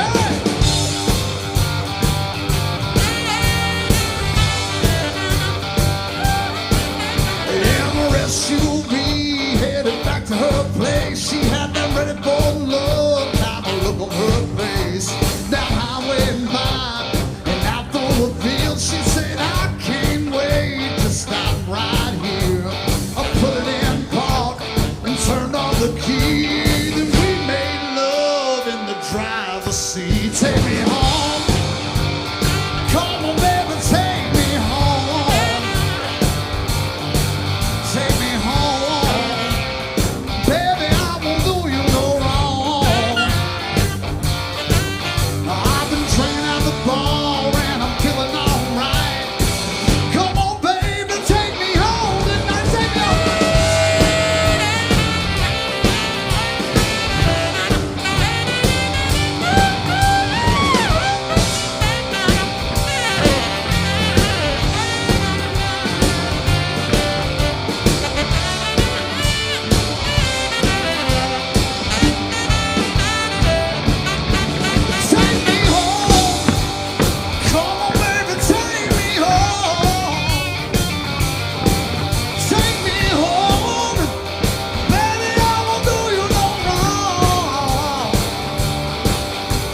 Y'all like that song?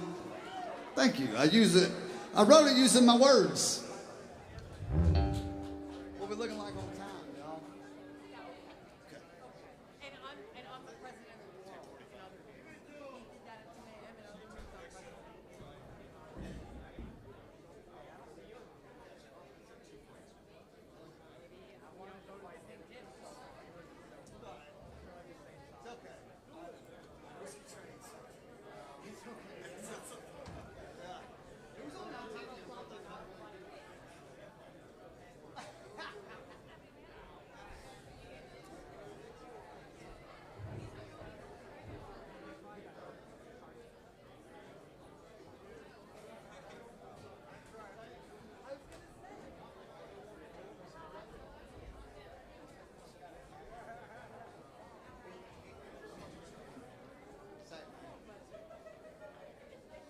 We are back here at the Troubadour, Nashville, Tennessee, Country Box 26, Jimmy Adams Promotions, and we are getting ready for our co-feature bout, Chris Howard and Ryan Schwarzber. Before we get that, Kish Moody. Wow, they were good, Oliver. Terrific set. Yes, definitely. And our good friend Leon Everett got up on stage. They sang his first hit song by the name of Hurricane, and Leon has it, man. He still has it after all Good these performance, years. yes.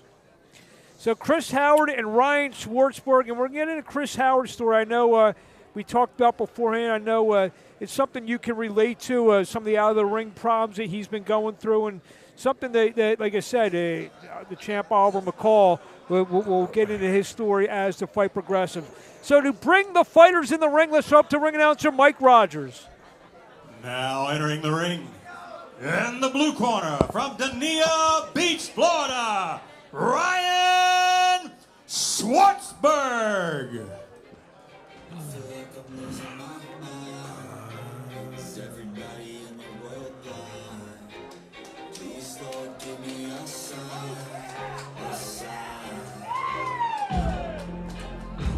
34-year-old Ryan Schwarzberg's got a record of 5-17-3.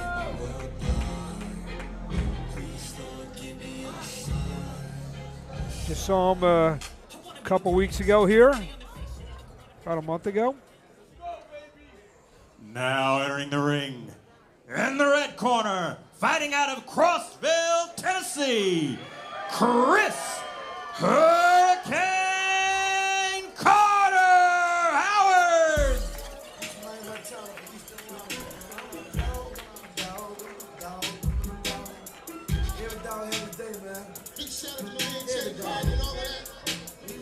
$35. 35-year-old Chris Howard, 18-3-1, 8 knockouts.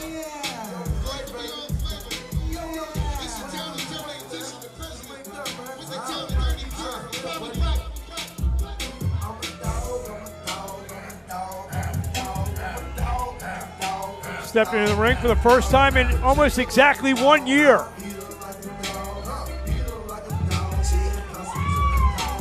With Howard and Schwarzberg in the ring, we are ready to send it up to Mike Rogers. Ladies and gentlemen, this is our co-main event of the evening, scheduled for 6 rounds in the welterweight division. And this is presented to you by Jimmy Adams Promotions. Introducing first, fighting out of the blue corner, he is a veteran of 25 professional fights. He weighed in at 144.6 pounds. He hails from Dania Beach, Florida. Please welcome Ryan Schwarzberg. And in the red corner, he weighed in at trim and ready 144 pounds. His record is a good one with 18 wins, just 3 losses, and 8 big wins coming by way of knockout. From Crossville, Tennessee, please welcome Chris Hurricane Howard.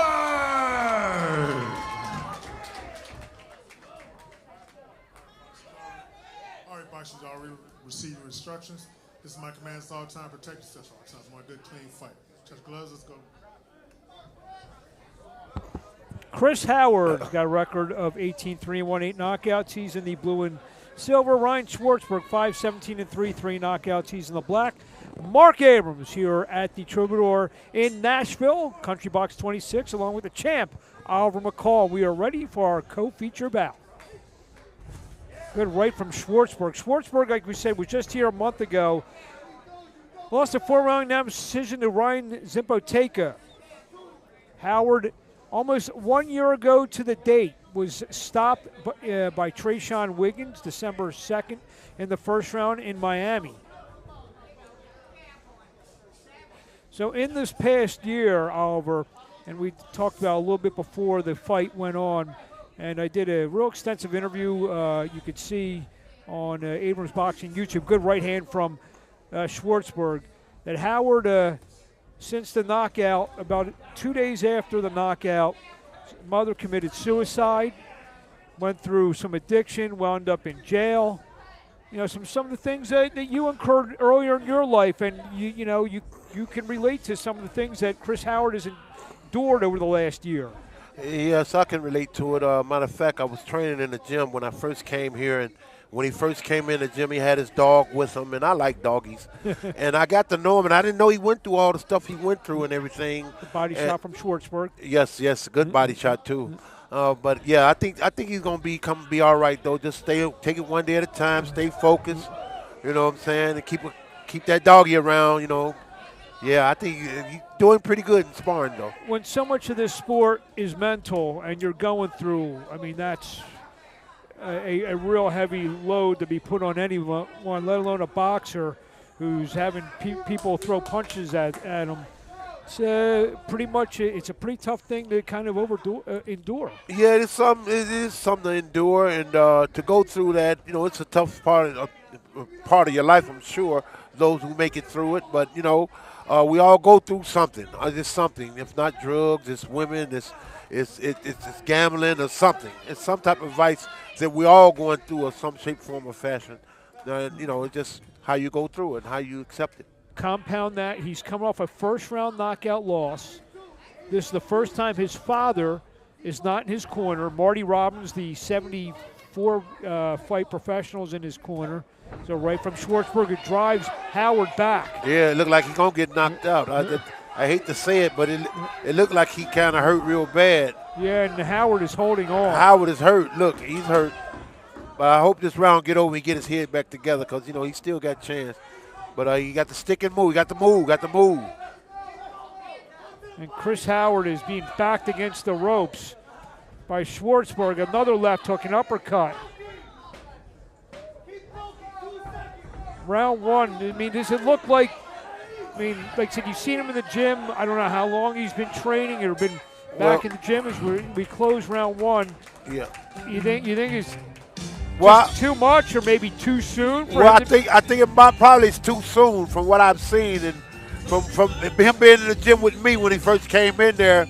I seen him work out and he boxed, and he looked it better than this. But you know, a shot. There it is, left hook. Yeah.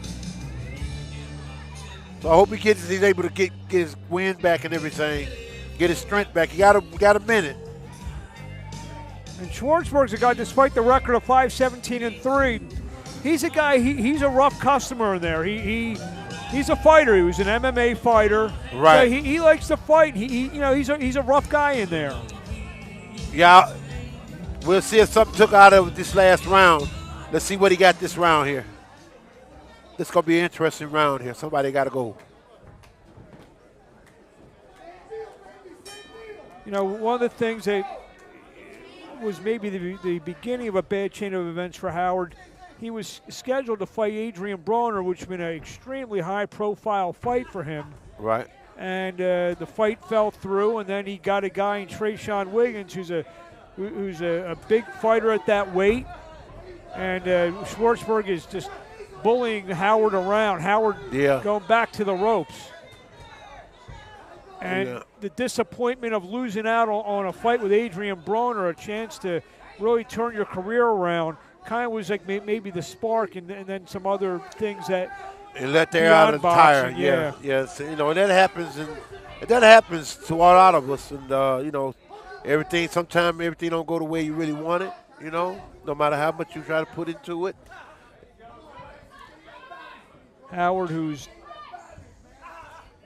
had 100 amateur fights, He's a stonemason when he's not training. There's a right from Schwarzberg again. And even when Howard tries to mount offense, he's kind of lunging in a little too much as well. Yeah, he's overstepping himself. I think he haven't got over being hurt that last round. So he's kind of timid. This is a 6-round fight.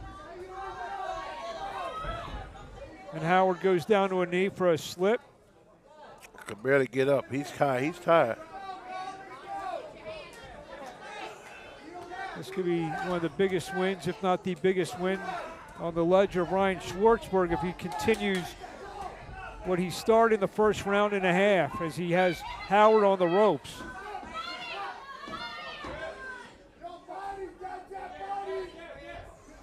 Good right to the body from Schwarzberg. And a left from Schwarzberg.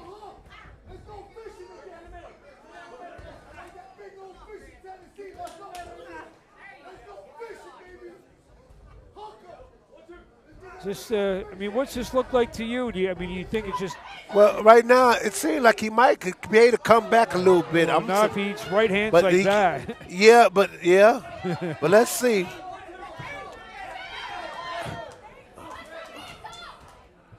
Schwarzberg, he was an MMA fighter, no amateur fights. Right. But he got the win to keep it up what he's doing here. See, he ain't doing much, but he's doing enough to stay in control, you know. Hard-working Ryan Schwarzberg just landing a lot of arm punches, but they're all getting through on Chris Howard. Right. And Howard goes back to the ropes. He was actually covering up and no one was there. Yes, he was. And Schwarzberg throws Howard down, and the legs of Howard do not look good. I mean, the way he's walking back to the ring. He walked to the wrong corner. He's limping. He ain't looking too good. And he's tired. You know that, right? See the action of round 2. Ooh. See, he clipped him with that hook. With that right hook.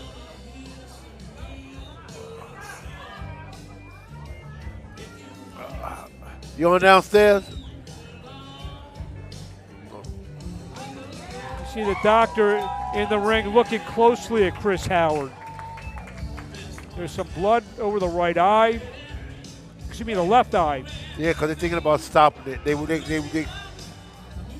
got to make sure you're all right.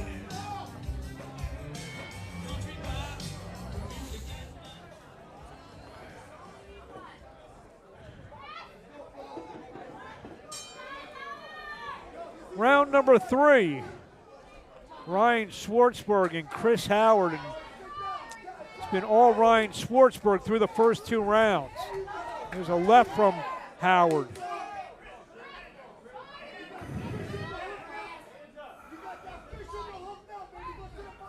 Howard had a couple big wins earlier in his career. 3rd round stoppage over Tough Bayon Jargel. And a win over 16-0 Usaf Kinda.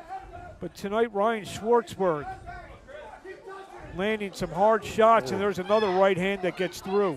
Yeah, look at his legs. His legs ain't wanting to cooperate with him. The body shot. When you see a fighter, Oliver, with shaky legs, what's the game plan?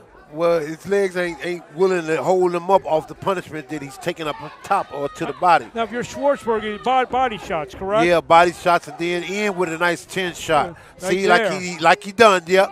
He hurt him. See, he hurt. Look, he's still hurt.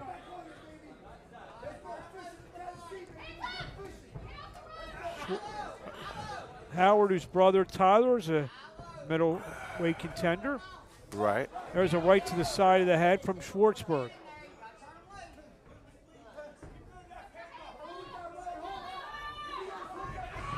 There's another right from Schwarzberg. Howard lands it left. Yeah, he landed left.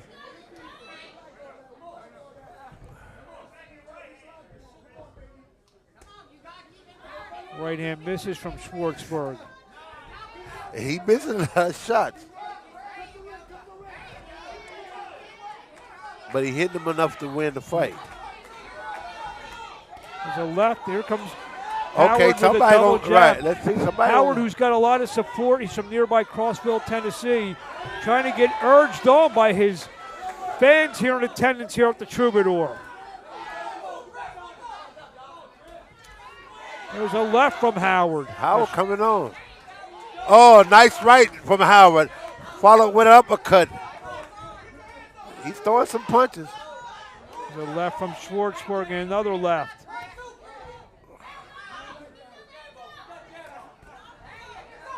Oh, coming back.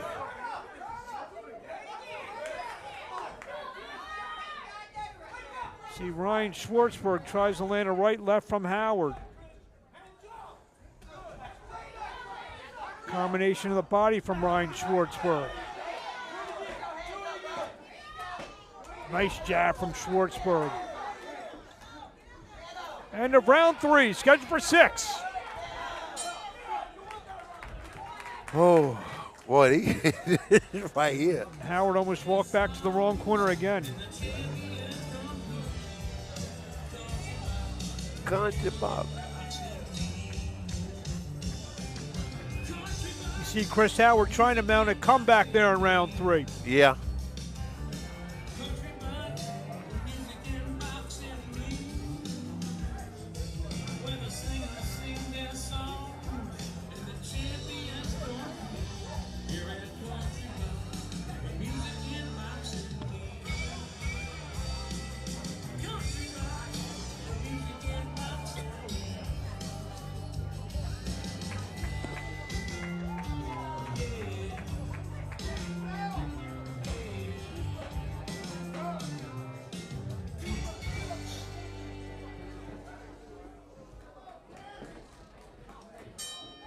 Round number 4. We're back.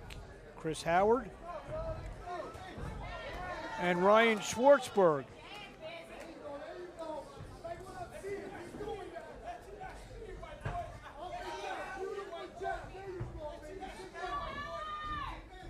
There's a left from Schwarzberg.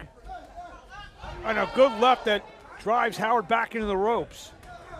That might have been his best punch of the fight from Schwarzberg. And another Ooh. left on the chin. He keep hitting him with them hooks. Body shot from Schwarzberg. Hit him with on the another hook. left. Yeah. Yep. Schwarzberg using his size now. Oh. A jab from Howard.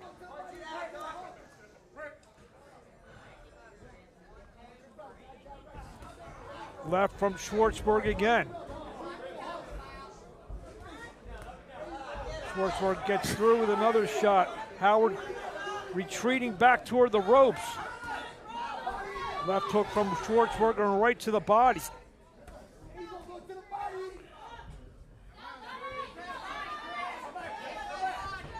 And Schwarzberg doing all the right things. I don't know how much he has behind a lot of these shots, Right. though.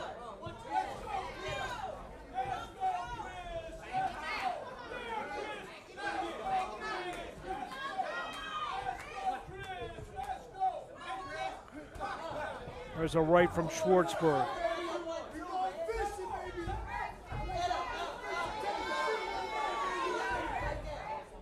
He started just walking in, though. He got to let his hands go. Uppercut from Schwarzberg. Yeah. The left from Schwarzberg again. Howard, again, he's trying, he's moving his head, he's trying, and he's trying to mount some offense, but it's been few and, oh, good right hand from Schwarzberg. Yeah, that was a bad move that he done there.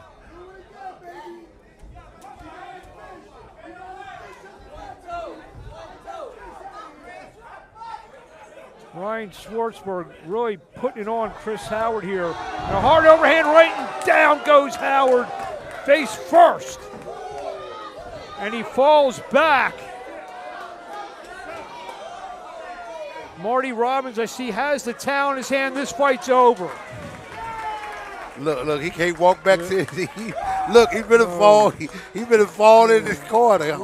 Hold him up. Sit him down. A big win for Ryan Schwarzberg. Win number 6 against 17 losses. Stoppage number 4. Watch the big overhand right, Oliver.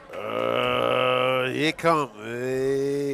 Okay, what do he do? Here come. Bang, Boom. right to the side of the head, and usually face first. Yeah, that's temple shot. Yeah, that was hurt. That was bad. Face first usually. You ain't getting up too quick. Or a stoppage is very near. Yeah.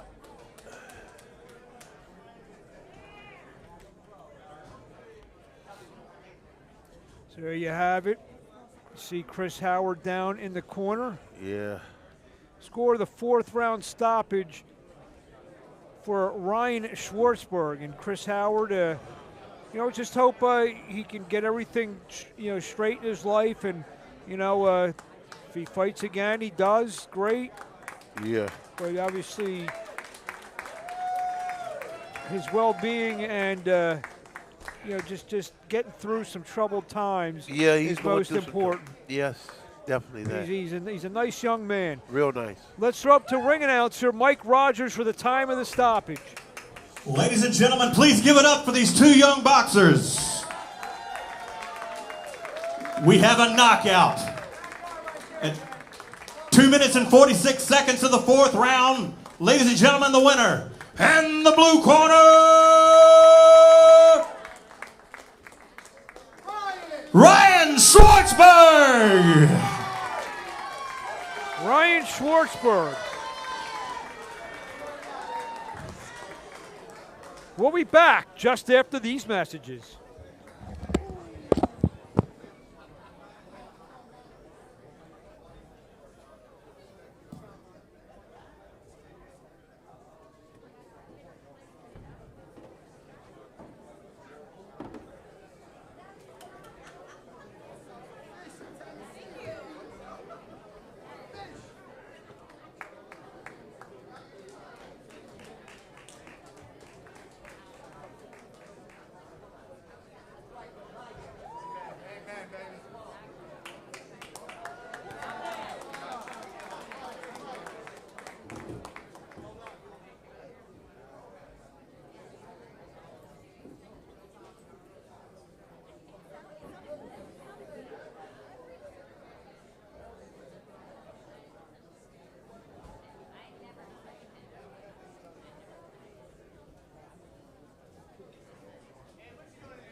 We are back here at the Troubadour in Nashville, Tennessee, where we just saw Ryan Schwarzberg stop Chris Howard, as Howard is just now leaving the ring.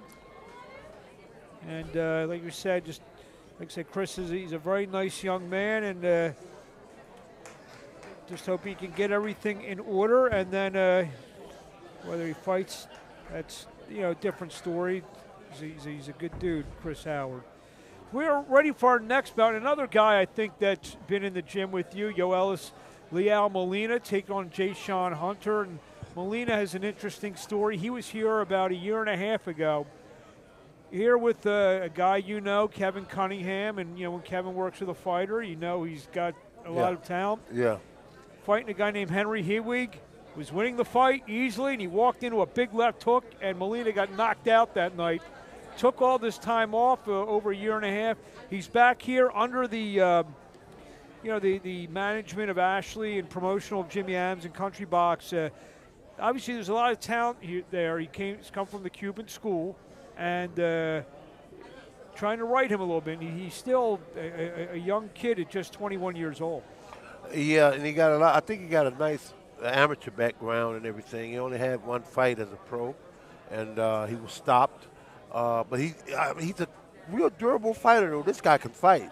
I've been around him a lot since I've been in here. I've been around him more than anybody. But, yeah, this guy can punch. And once you see it, it's going to be so much different from what we're talking about. Well, Hunter's 1-8 with 7. He's been knocked out 7 times. All in the first round. His 1 win, and I'm afraid to say this considering who I'm sitting next, was over a 59-year-old pro debuting guy. Oh, that's the guy that he knocked out. That guy. That was the guy. I know he looked familiar. So This seems to be the right guy to get healthy for Molina, but we shall see. Yeah, but he knocked out a guy at 59. Well, from what I saw 2 weeks ago, there's some 59-year-old guys who could still fight. Oh, yeah, I know. I'm one of them. McCall. Okay, thank you. So, yeah, this is going to be interesting. But back to Molina. Molina is a puncher. I've been noticing him and checking him out in the ring for a while now since I've been here. This boy can punch with both hands. I got to ask you this. So you're in the gym with all these guys, Molina and Sando and Kuza and several, and Hermes and all these guys. How much Spanish do you speak now? Very little. So you have to learn it. And I really do need to learn more Spanish. And I like Spanish. I took Spanish in high school. Well, I should have kept it up. Well, to get this fight underway, let's go up to ring announcer Mike Rogers. Now entering the ring, in the blue corner, from Wilson, North Carolina, Jashawn Hunter. 24-year-old Jashawn Hunter. 1-8. One knockout over the aforementioned Scott England. They call me a bomb.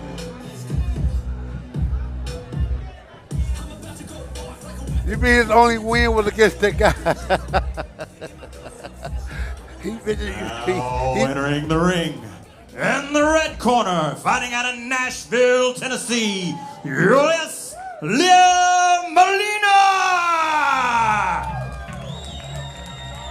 All right.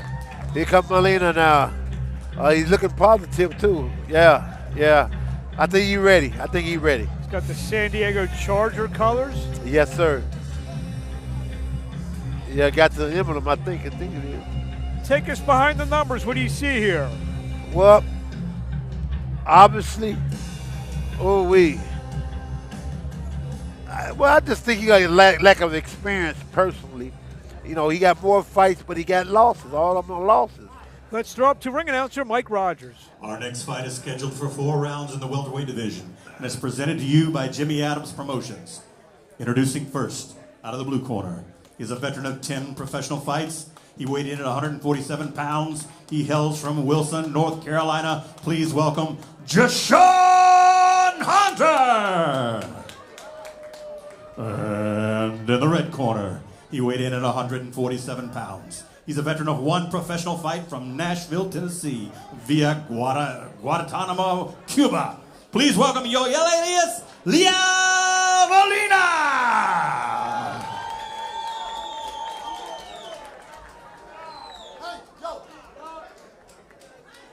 Hey, listen up. When I say break, you know the story. Take a step back, protect yourself at all times, watch your low blows. One round. But if there's a knockdown, I want the standing opponent to go to the neutral corner. That's the corner farthest away. Touch gloves, back to your corner. Yoelis Molina, 0-1. He's in the blue and gold. Jashawn Hunter, 1-8, 1 knockout. He's in the white and black. Mark Abrams, Oliver McCall here at the Troubadour, Nashville, Tennessee. Country Box 26, Jimmy Adams Promotions. We'll be back here on December 17th, 2 weeks from tonight. A huge card is being put together. And Molina, the southpaw, Hunter's coming out quick and I don't know how disciplined. There's body shots and a right from Molina. He ducks under. Hunter probably knows that Molina was stopped the last time he was in the ring. So, I don't know, good left from Molina and a body shot, and down goes Hunter. And I don't know if Hunter's going to get up. He does at the count of 8, count of 9. You can see Hunter told me he started boxing at the age of 22. He's only 24, so no amateur fights. And Molina, good left and a right. Good left again, body shot. Hunter on his backtracking into the corner, and Hunter does not look good in here. Body shot again from Molina. A big left to the body, and down goes Hunter again.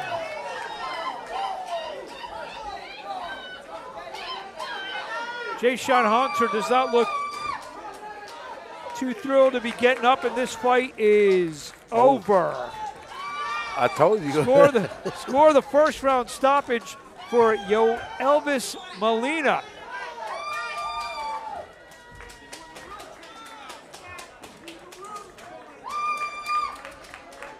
He evens the record at 1-1 now with one knockout.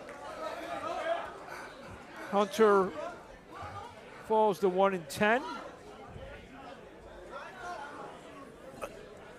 I mean, obviously, I actually think, and this is going to sound strange, I saw more in the fight that he lost than I did see him tonight because, you know, you had a guy in there who. I did too. Like I said, he was winning the first 2+ rounds handily in his pro debut until he like literally walked into a left hook. Right. In that first bout. Yeah. This, not to say he didn't show anything, but the quality of opponent. Exactly. You know, well, I do know that he can punch. He can definitely punch with both hands. I think we're going to see him back sooner rather than later. Yes, sir. So to get the time of this, let's show up to ring announcer Mike Rogers. Ladies and gentlemen, the winner by knockout at 1 minute and 20 seconds of the first round, Yoelis Molina!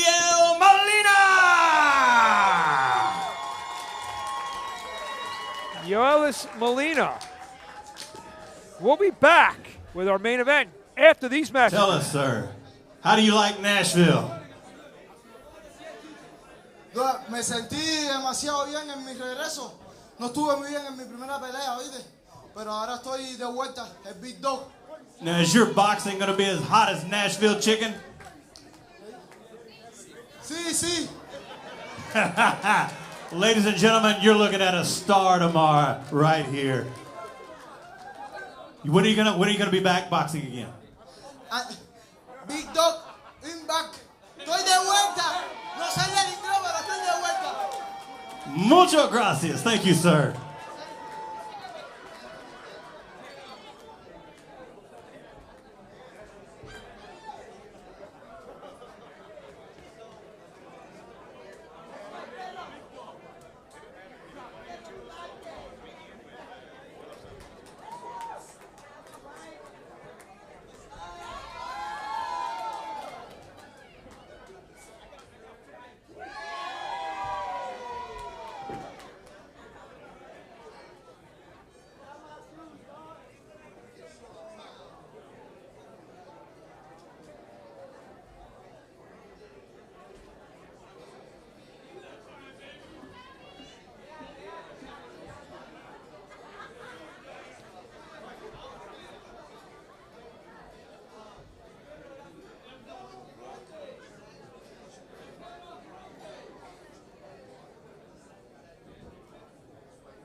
We are back here at the Troubadour, Nashville, Tennessee. Country Box 26. We just saw Yoelis Molina score the 82nd knockout over Jashawn Hunter. And we are closing in our main event, and this is a very interesting fight with Nikolai Schwab and Andrew Rogers. Schwab 11-0 with 7 knockouts, taking on Rogers, who you see the record 9-14-3, 3 knockouts, but that doesn't tell the story. He's knocked off several fighters that he was a big underdog to, right, including a couple guys from Philadelphia. But we have our usual pre-fight pageantry. Let's throw it up to, actually, we're holding off on a second. We're going to, actually, now we're ready. Let's throw up the ring announcer, Mike Rogers. Now entering the ring, in the blue corner from Elkhart, Indiana, Andrew Rogers.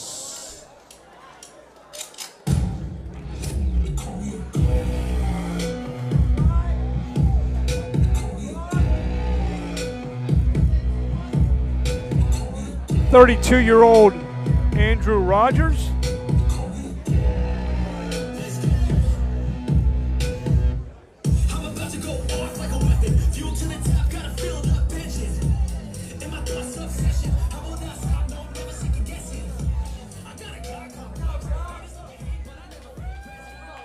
Now entering the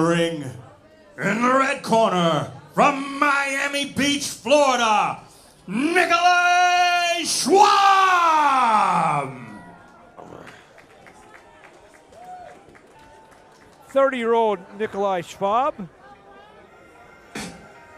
training down at the Fifth Street Gym in Miami, the famed Fifth Street Gym.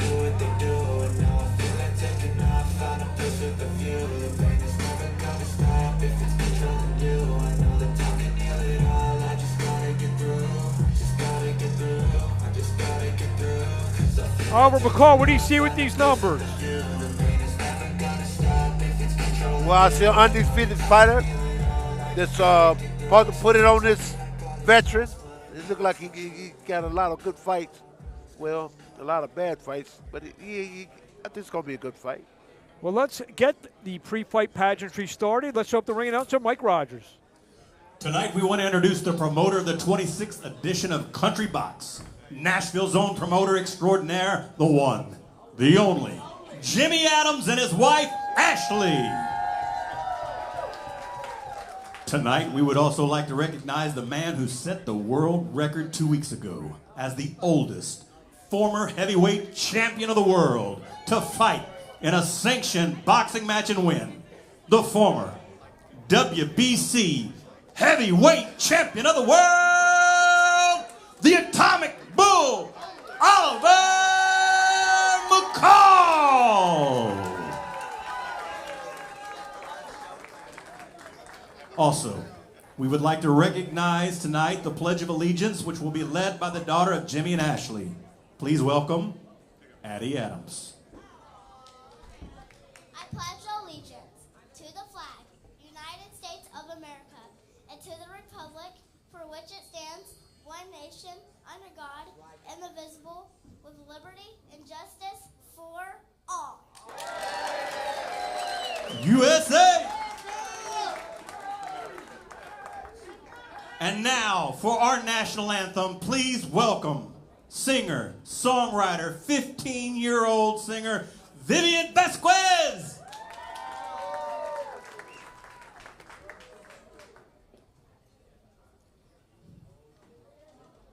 Oh, say, can you see by the dawn's early light what so proudly we hailed at the twilight's last gleaming, whose broad stripes and bright stars through the perilous fight o'er the ramparts we watched were so gallantly streaming, and the rocket's red glare, the bombs bursting in air, gave proof through the night that our flag was still there. Oh, say does that star-spangled banner yet wave o'er the land of the free and the home of the brave?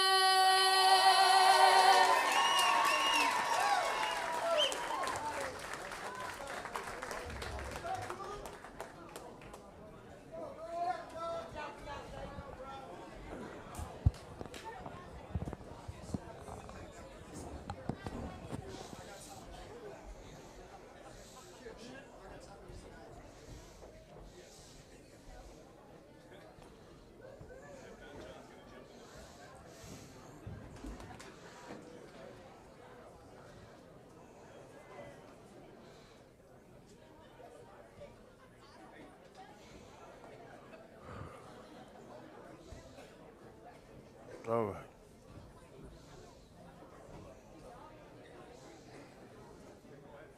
Ladies and gentlemen, let's get ready for the thunder! This is the main event of the evening. It's scheduled for 6 rounds in the lightweight division. and is presented to you by Jimmy Adams Promotions and Dr. David Roach Dentistry. Country Box also recognizes Clean Eats providing meals for all the Country Box fighters. Signed to Jimmy Adams Promotions, and a heartfelt thanks to William Russ. The owner, introducing first, fighting out of the blue corner. He is a veteran of 26 fights. He weighed in at 136 pounds. He hails from Elkhart, Indiana. Please welcome Andrew Rogers. And in the red corner, he weighed in at 134.5 pounds. His record is a perfect one with 11 wins, no losses, and 7 big wins by the way of knockout. Please welcome from Miami Beach, Florida, via Kazakhstan, Nikolai Schwab!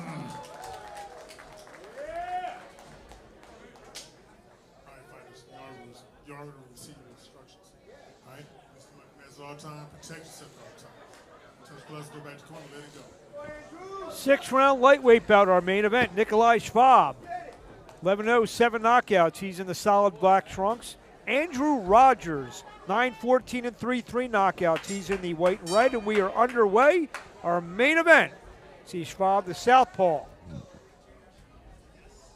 Schwab coming off a third-round stoppage over Hebler Rojas. That was on February 10, 2023 in the Dominican Republic.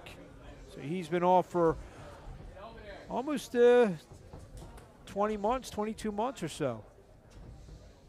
Rogers coming off a unanimous decision loss to Jalen Walker, young prospect out of California, 12-1-1 record. That took place November 16th. So he's been out of the ring for about 3 weeks. See Rogers. We mentioned Rogers at some of the wins over Thomas Velasquez, 10-1-1. A couple fights back, he won a decision over 19-1-2 Julian Rodarte. Has a stoppage winning over the late Sam Tia, who was 19-4-1 at the time.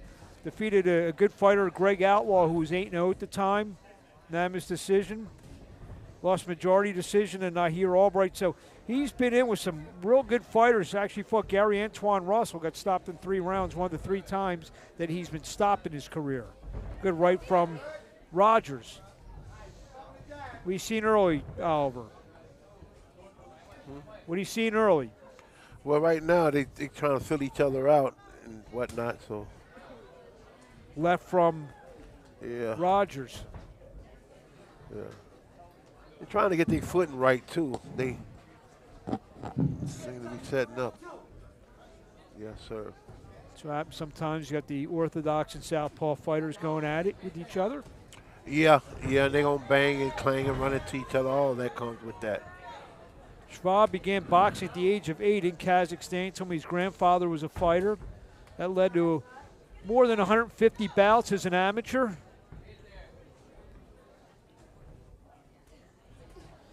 A lot of good fighters from Kazakhstan over the past 10, 15 years or so. And he's trying to be the next. He trains at the world famous Fish Street Gym. You ever trained there? No, I don't think I've trained there. No, okay.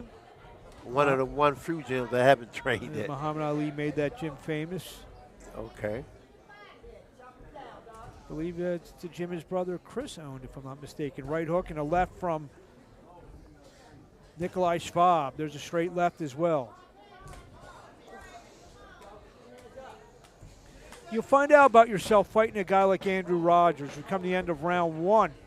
Scheduled for 6 rounds in our main event.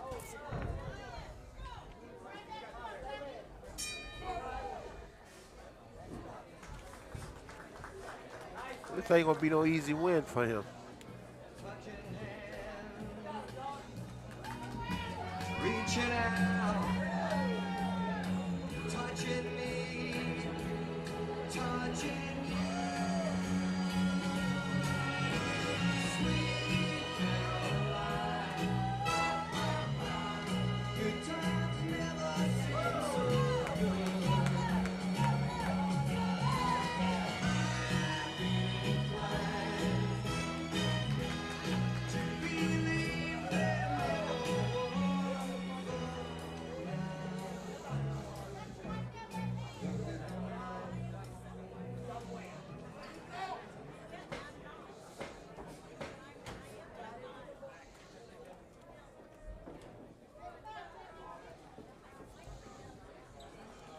Ready for round 2, Andrew Rogers and Nikolai Schwab. Rogers coming out, tries to land a 1-2. Schwab back to the jab to the body.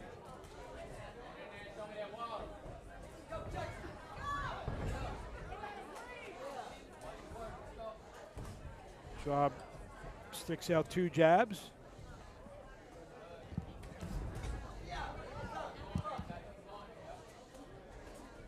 Right from Rogers. Always the key to the southpaw. Try to land the straight right hand. That's right. Fight any southpaws in your day? Yes, I fought several southpaws, and I like to throw straight right hands, come back with the left hook if you land that right hand. Trying to think what southpaws that you fought. Don't have your record right in front of me. Was there any notable southpaws that you were in there with? Oh, dang, it's one southpaw. Oh, I think Ross. I think his name was Ross. I fought him in Atlantic City. It's a town near and dear to my heart, literally and figuratively. Oh, yeah? At the Taj Mahal. I fought at the Taj Mahal. Yep. Atlantic City. I'm a Philadelphia guy, so it's only 50 minutes from my front door. So. You're right there. Right there. Straight jab from, and another jab from Rogers.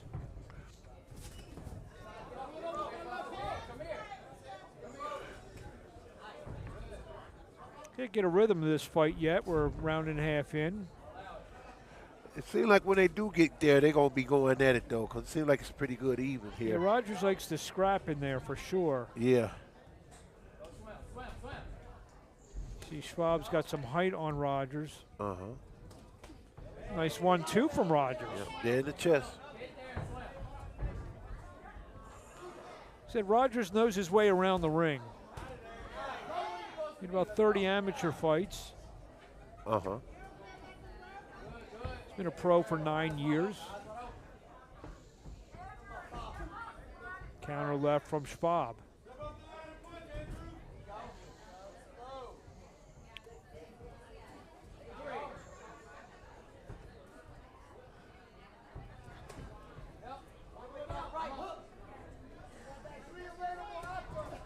Right hook and a straight left from Schwab. Schwab lands a straight left that drives Rogers back to the corner.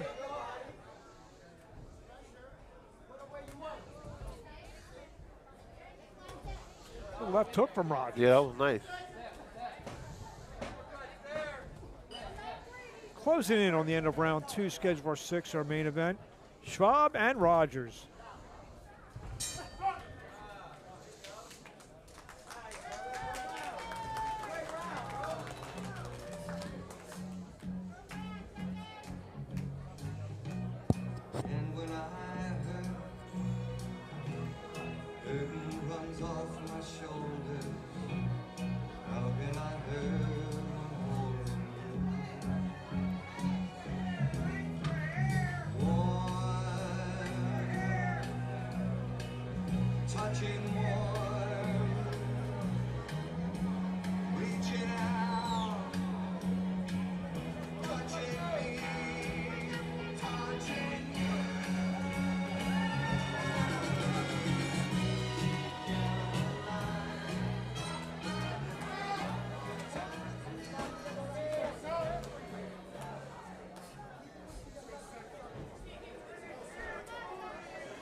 We are back here from round 3 of our main event. Andrew Rogers and Nikolai Schwab.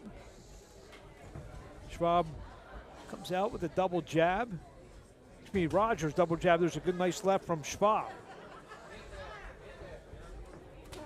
Uppercut from Schwab again. Ooh, try to fire off a hard left that was a little short. I feel the action's about to pick up just a little bit now, Oliver.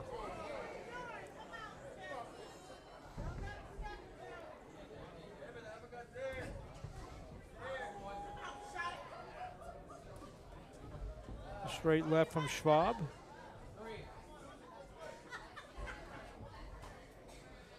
Rogers sneaks in an uppercut. It's a very close fight through 2+ rounds. It ain't one-sided either. Now both guys are getting in. Yeah. Nothing big yet. Right.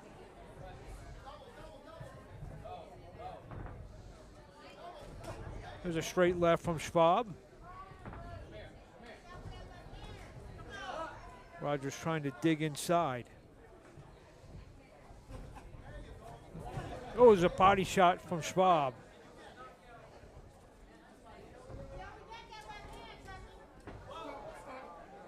To tie up. Halfway through round 3. Straight left from Schwab. A nice duck around left hook from Schwab. Well, there's a nice right hand from Rogers.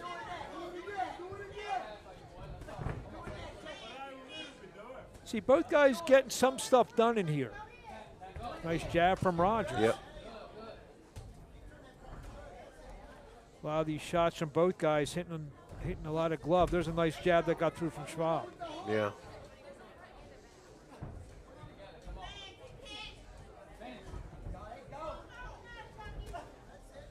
Tries to land a left to the body, does Nikolai Schwab, the 30-year-old, lives in Miami now. Miami and Kazakhstan, that's quite culture shock, going from Kazakhstan to living in Miami. Yeah, it is a culture shock.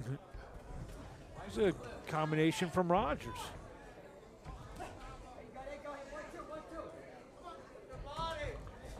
Yeah, just about all the fights I've seen Rogers in, he's been not only very competitive, but he's won some of them. Right. From Elkhart, Indiana, the same town as basketball star Shawn Kemp. Little known fact. End of round 3. We're halfway home as Rogers gets in the. Shawn Kemp.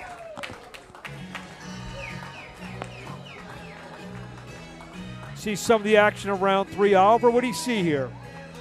Well, right now he's pop shotting him. He's been able to get him to the ropes and pop shot him, you know, when he come off that rope. He got a little strategy together. It's working a little bit too now.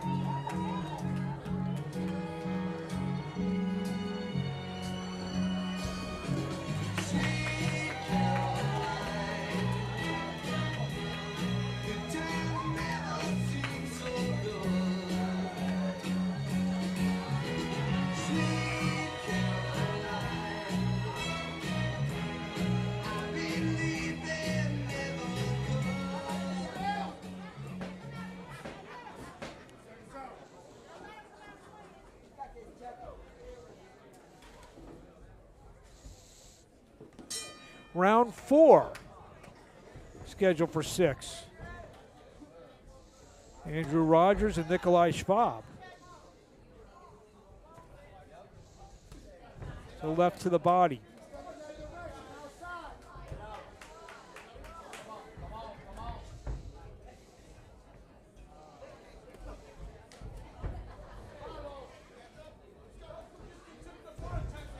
Jab from Schwab. Good right from Rogers. Gets through. And another right from Rogers. Maybe Andrew Rogers has found something here early in round 4. Yeah. It's kind of like almost like a step back right hand. He thought it with conviction too. Yeah. That might be the punch he needed. Yep.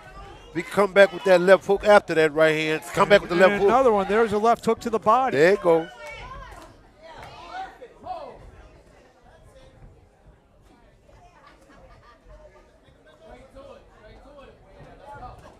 Left from Schwab drives Rogers back a step.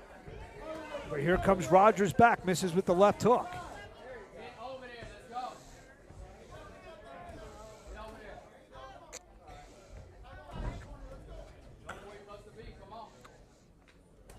There's a straight left from Schwab. Left, a little short from Andrew Rogers.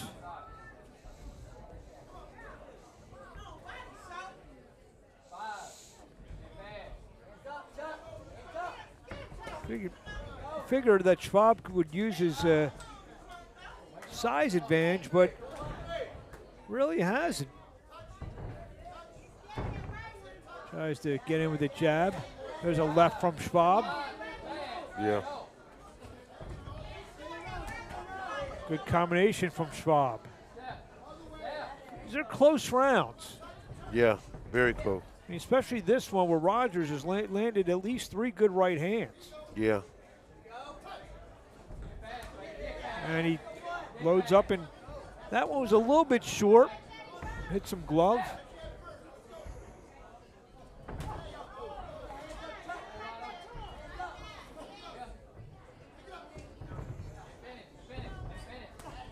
A nice left from Nikolai Schwab as we close in. Last 20 seconds of round 4 of our main event. Schwab and Andrew Rogers here at the Troubadour. Again, we are back 2 weeks from tonight, December 17th, for Country Box 27.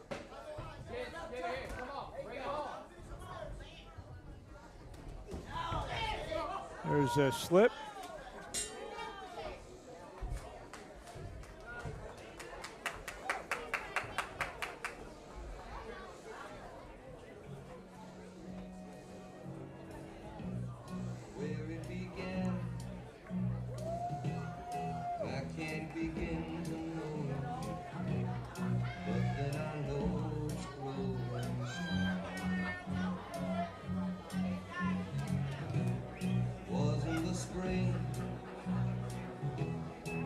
Spring became the summer.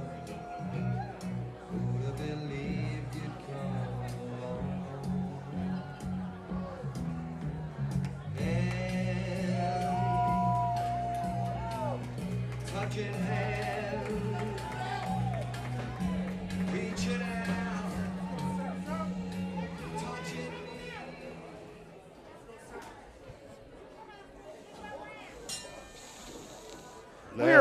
We are back here for round 5. Just we're going to break and saying we'll be back here on December 17th. Marquise Moore will also have 290-pound, 9-0, 9 knockout, 25 years old. And there's a right hook from Schwab. I don't know if the Rogers glove hit the canvas, but that's rolled a slip. Jashawn Davis, 9-0, 9 knockouts, big heavyweight, who's in upwards of 290 pounds, 25 years old. Undefeated to Michael Harris, undefeated Devin Parrish. Marcus Forrestone, he's got a story to tell as well. Take on Jerome Rodriguez, a fighter I know from Pennsylvania. And also, as of right now, we got more than 10 fights. Yoelis Molina can come right back in 2 weeks.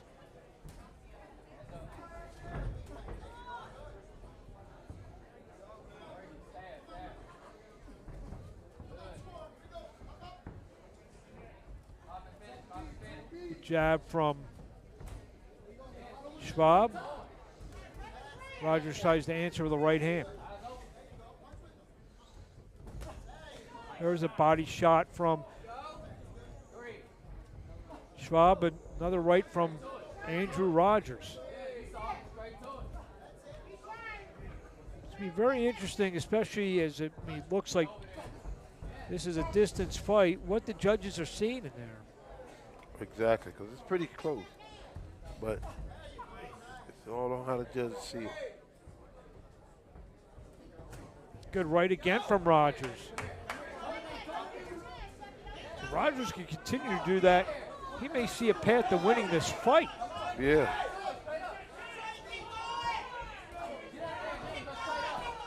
He needs this round and the next round, though. He got to close it out good. Schwab trying to get in with a right hand.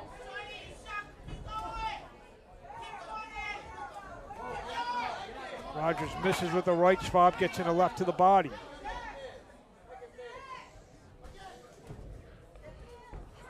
After our main event, we got one more fight with big 6'7", 18-year-old heavyweight Yoandre Rodriguez.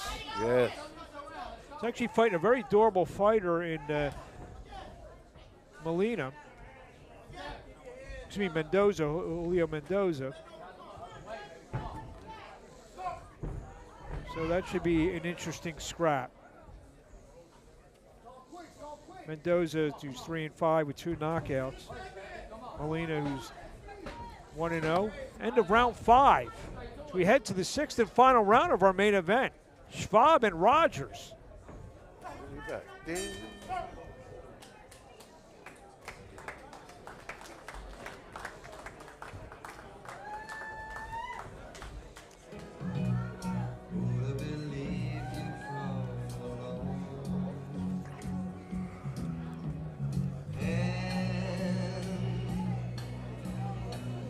Touching hand, reaching out, touching me, touching you. Sweet Caroline, good times never seem so good.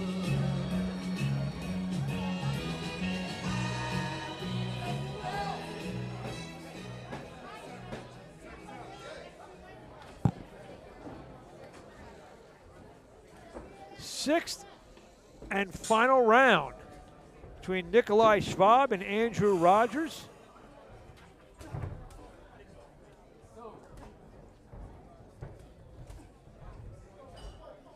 It's been a close battle. Yes.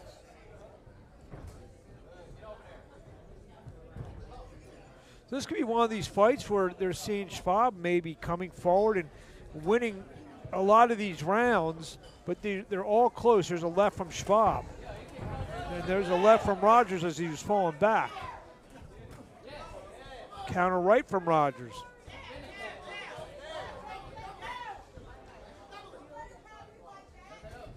Rogers misses with that 1-2. Schwab misses with a left.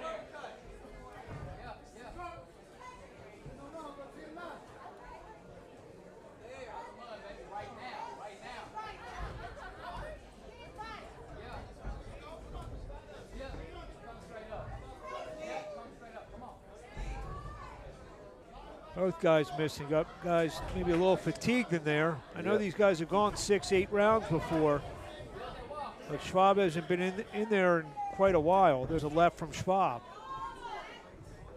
Good right from Rogers again. Little short with that one. Rogers trying to land a counter right.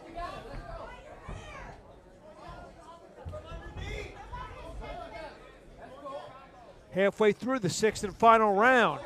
A right hook to the head from Nikolai Schwab. Oh, that was a good jab. And tried to come underneath with an uppercut, did Schwab.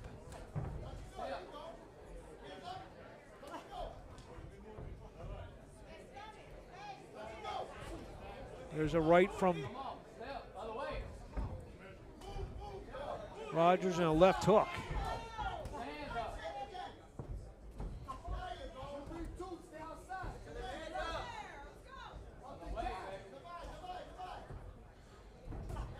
There's a left again from Schwab.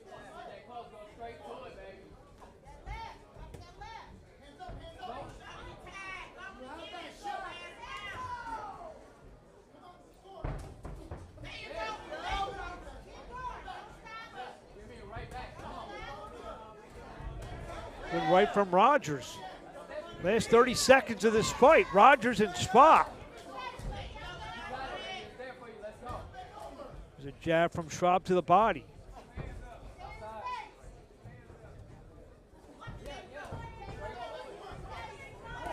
Rogers eats a right hook to the body. And a right from Rogers, left from Schwab, right from Rogers. Rogers and Schwab bringing it home in our main event. That was a good one. Yeah, very close fight, Oliver. Yeah, close fight. Close fight. Yeah, it was a very close fight. I think Schwab kind of edged them, though, in it. Because the way it was spread it out and everything. And he carried the fight as far as bringing the momentum. And, yeah. Let's see if he keeps his record undefeated. So Yeah. He goes to 12-0. Yeah. It's a close fight, though, but I think Schwab done enough to win it.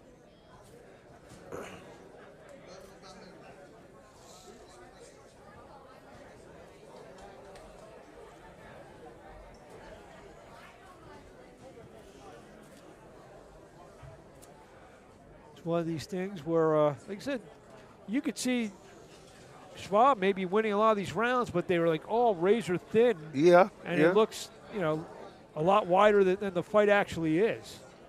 Exactly. I think it's a lot wider than it actually is because the round was close. But if it's done properly, we'll see.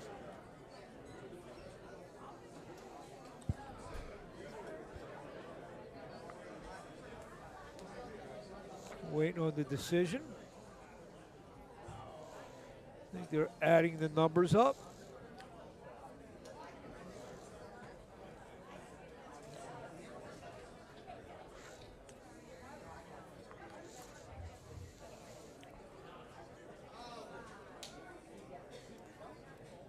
We got one more fight. One more fight after that. That will the heavyweight. That will take place at the top of the hour. Okay.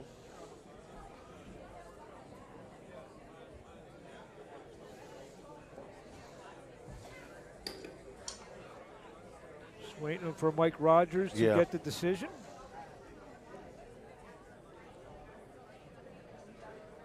Everyone watching on Good night. USA Today. It's our final bout of the evening.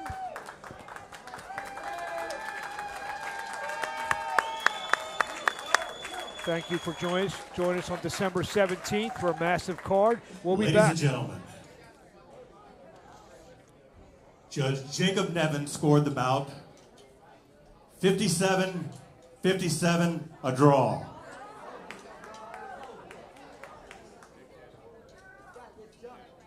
Judge David Hudson scored it.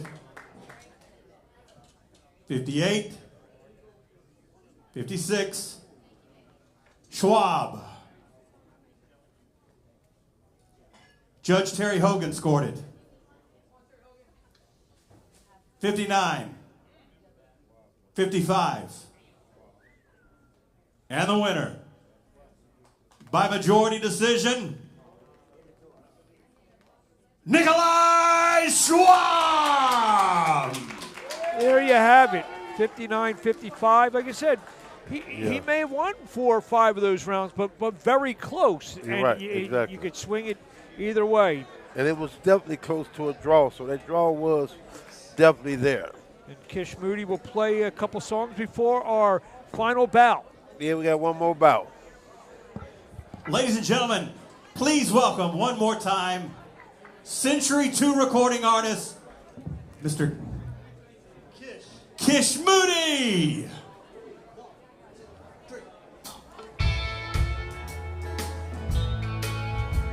Nashville, Tennessee, how y'all doing? So this is an original song, but it requires crowd participation. Y'all gonna help me out a little bit? Good. So whenever I say the words drink and smoke, you just repeat after me. Me and the band gonna show you how it goes, all right? It goes like this. I'm gonna drink, smoke. Oh, come on, Nashville. I expect everybody to help me on this one. Back at the bar, I'm gonna drink. Yeah, that's right. Y'all got it right when I didn't. Good job. One more time. Here we go. I'm gonna drink, smoke. That's right. I'm gonna drink, smoke. Hey, here we go.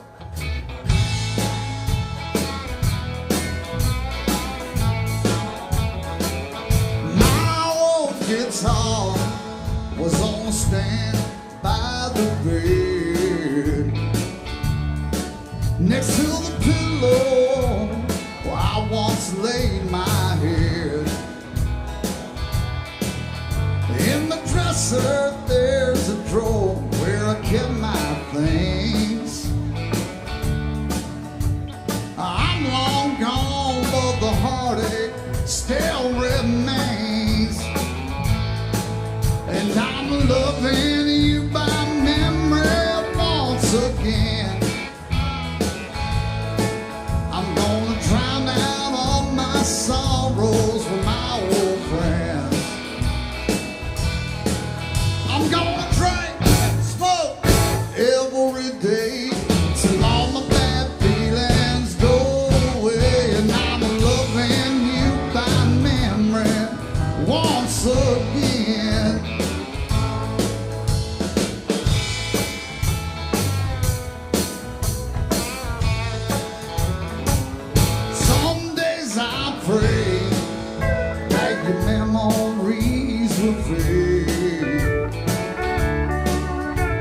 but I still think of you every single day.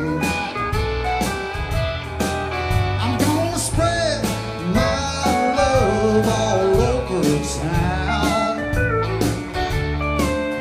'cause your memory's the only thing that gets me down. And I'm loving you by memory once again. Gonna drown out all my sorrows with my old friend. I'm gonna drink, smoke every day till all my bad feelings go away. And I'm loving you by memory once again. I'll play something for me, John.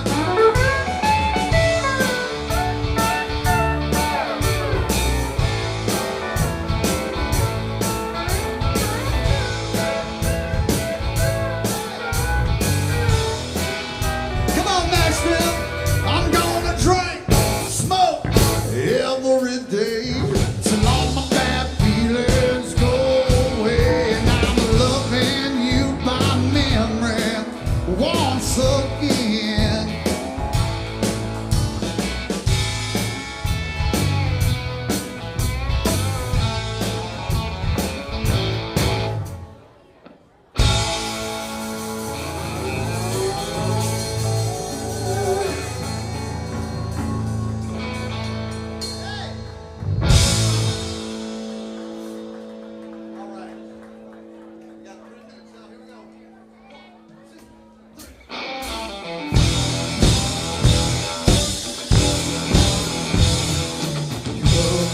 Kiss me on our wedding day. Standing at the altar, Lord, you took my breath away. For better or worse, until my dying day, I gave you my heart, although your love is straight. I'm walking down a winding road to the other side of Lonesome. Side lonesome, you're as happy as can be. Only time will tell and it'll turn to misery. Think you married up, by now you're upside down. Thinking that our lives turn my smile into a frown. I'm driving down a winding road to the other side of Lonesome. On the other side of Lonesome, go our separate ways. Only finding angel in that hell's gate. Love for you so strong, gonna take it to my grave. Knowing she was wrong, but still my saving grace. I'm walking down the road alone to the other side of Lonesome. Yeah, I'm driving down a one-way road to the other side of Lonesome. Yeah, I'm walking down a winding road to the other side of Lonesome. Roll on, roll on, roll on.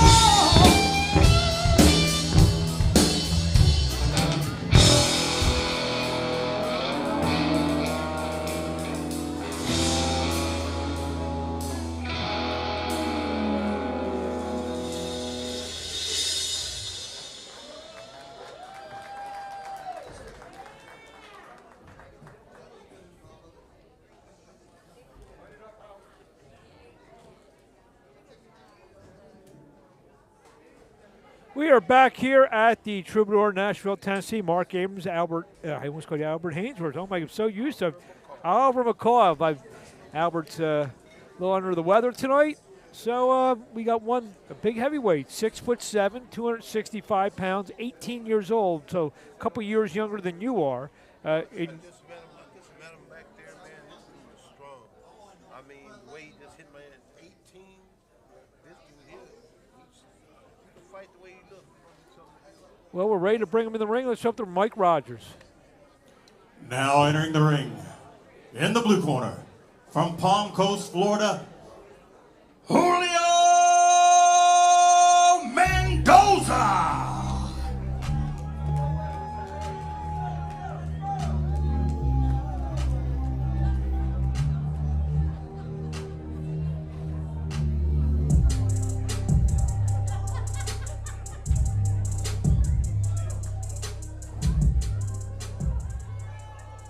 Now entering the ring, in the red corner, out of Las Vegas, Nevada, Yandre Rodriguez.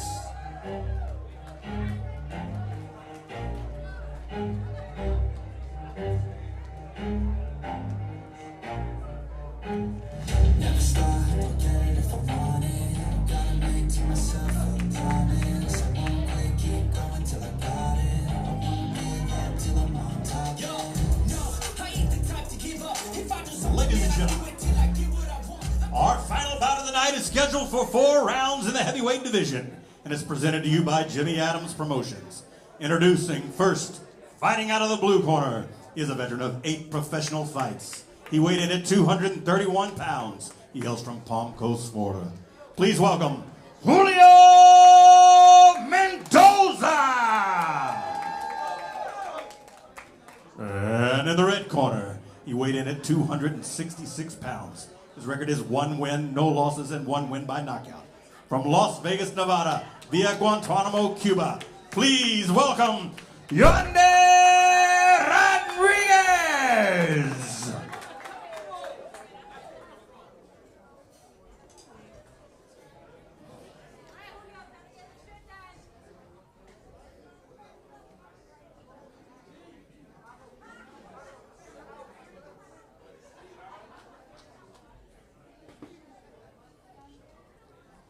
All right, gentlemen. You already see the stretches in the back. All right? Trunks look good. That's to my commands. Touch gloves, go back to corner, and let it go. Yoandre Rodriguez. 18. 1-0, 1 knockout.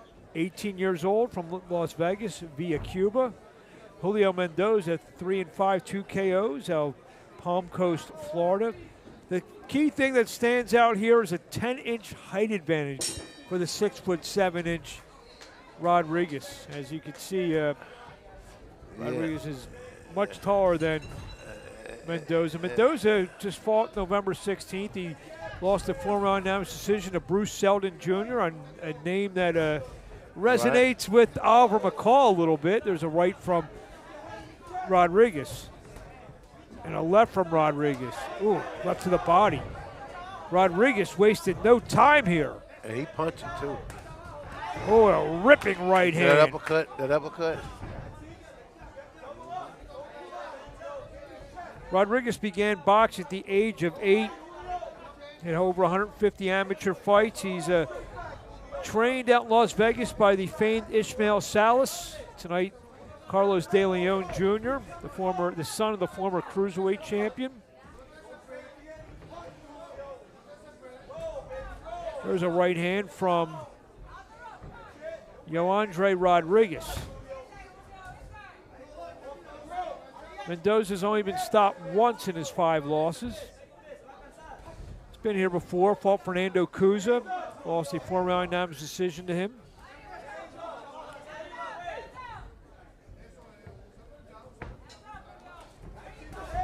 Speaking of Cuza, I have a question for you as Rodriguez lands a right hand. The last fight he came out with a lot more vigor than we've seen him fight. The rumor going around is that a guy named Oliver McCall may have lit a fire under him and told him not to play around as much in the ring. Is that true? Yes, that's true. That's something that I have been telling them and urging them on. You know, he's a good fighter. Yes. And he's a good boxer. Yeah, he is. But, keep the play just a little bit too much because you could get hit and it could backfire on you, you know. So he took no prisoners in his last fight. He's vicious. Yoandre Rodriguez as well. A lot of Cuban heavyweights, young Cuban heavyweights, because Cruz is only about, I think, 24, invading Nashville. Yep. big young Cuban heavyweights. They coming.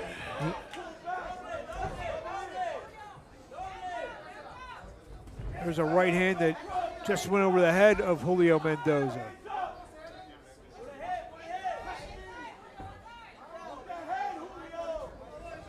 Like what I see early from Rodriguez, who stopped Alex Cook Jr. in the first round on November 2nd in Stanford, Florida.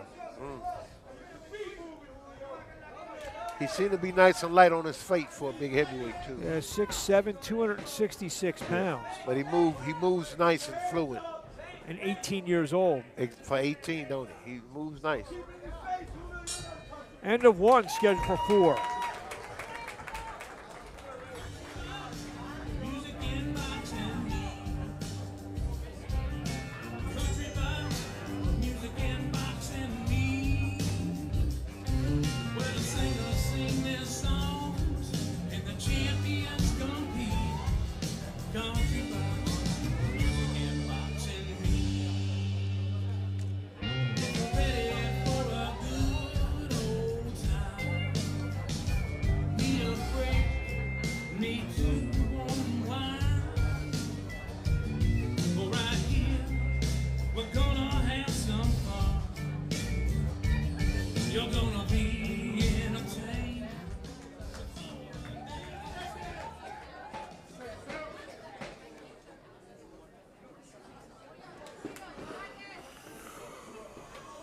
Round 2 scheduled for 4 between Yoandre Rodriguez in the all-white, Julio Mendoza in the multicolored trunks.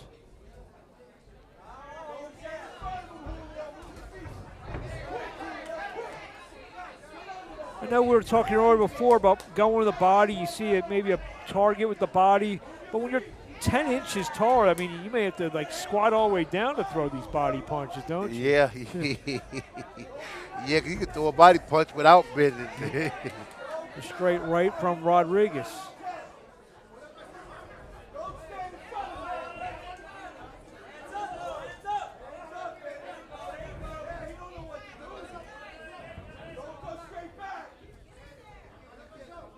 What do you see out of the big heavyweight so far here in round 2? Well, I like the way he's taking his time and taking it to him. He's keeping his composure and everything. So this is good for his start as a professional. I think he's doing a great job. He also using a good jab. I mean, he's using the good ring generalship. Mendoza now was talking to Rodriguez. Said, I was at Mendoza's last fight against Bruce Selden Jr. They were having a conversation as well during their fight. Oh, yeah? So he's a guy who likes to kind of talk a little bit in the ring. Right.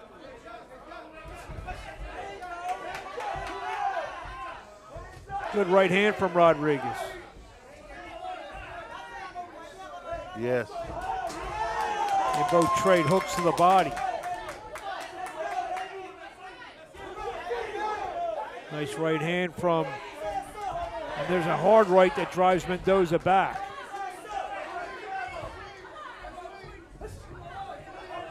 What is about those guys who have like short necks, have good chins? Yeah. They could take a hell of a punch.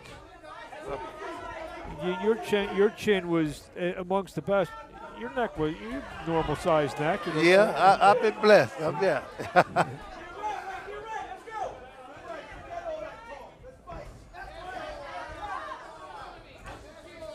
The straight jab with the left hand from Yoandre Rodriguez.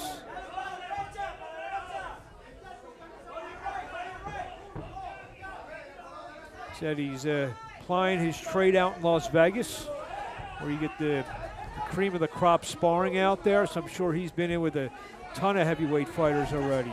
Oh, yeah, yeah. Double jab and a good right hand from Rodriguez. And Mendoza just says, is that all you got?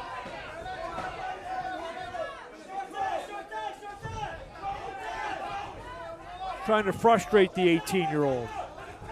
End of round 2. That was a nice round. Nice fight.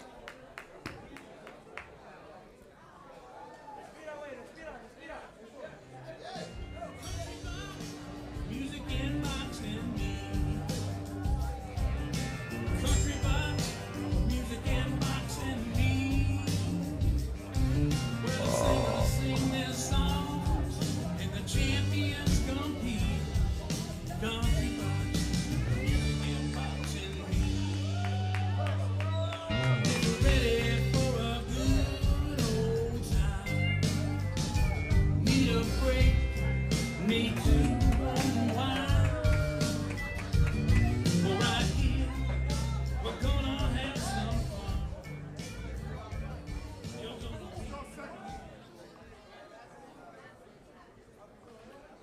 Closing in on round 3 between Andre Rodriguez and Julio Mendoza.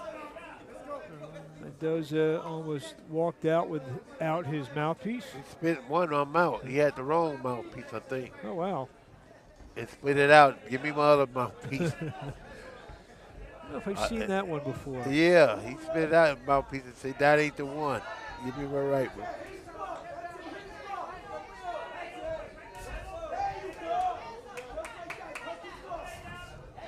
There's a futile attempt at a right hand. Nice hard jab from Rodriguez.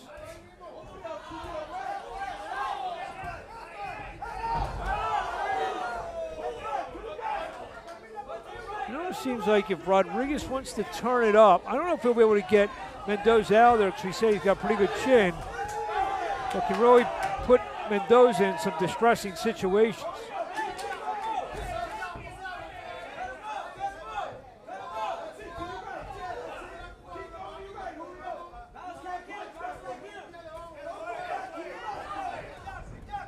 Double jab and a good right hand to the top of the head from Rodriguez.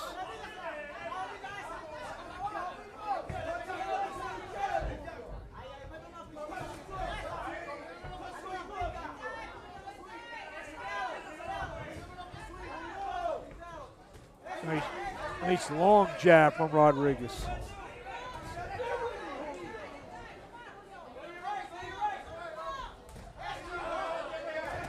Oh, a hard uppercut to the body. Right hand misses from Rodriguez. Combination of the head. Mendoza trying to fight back. Yeah.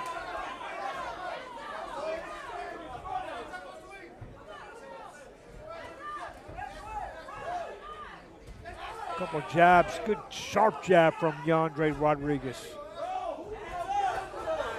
Double jab right hand. Got a really hard jab, does Rodriguez.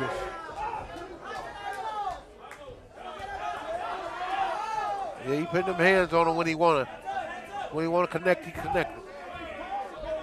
Left hand, right. He's almost using this jab as a power punch, so to speak. Yeah. Last 20 seconds, round 3, scheduled for 4 between Rodriguez and Mendoza.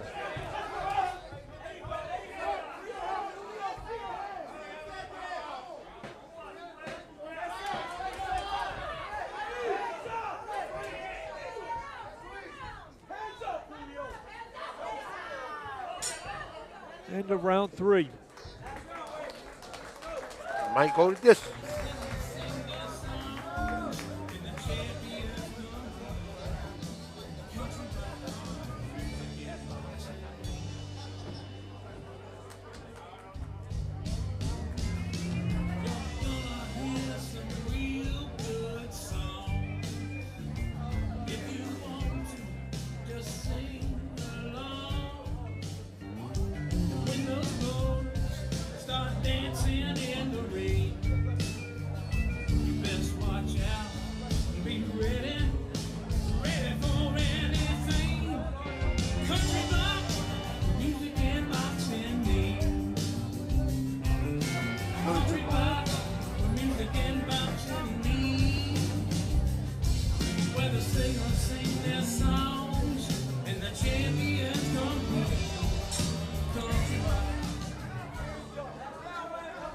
Round 4, fourth and final round between Andre Rodriguez in the all-white, Julio Mendoza in the white multicolor. Mark Abrams along with the champ, Oliver McCall.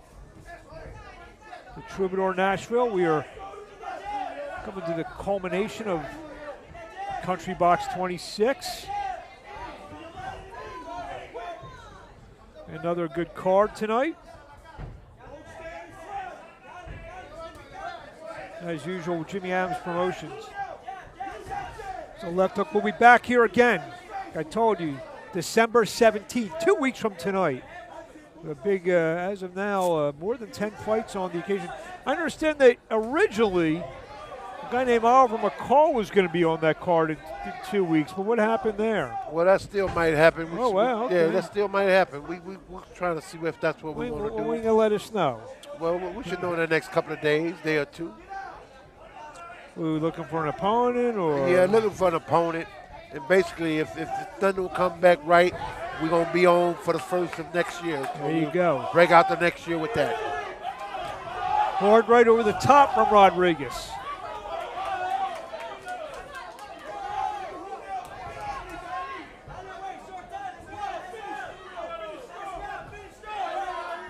Good straight right hand.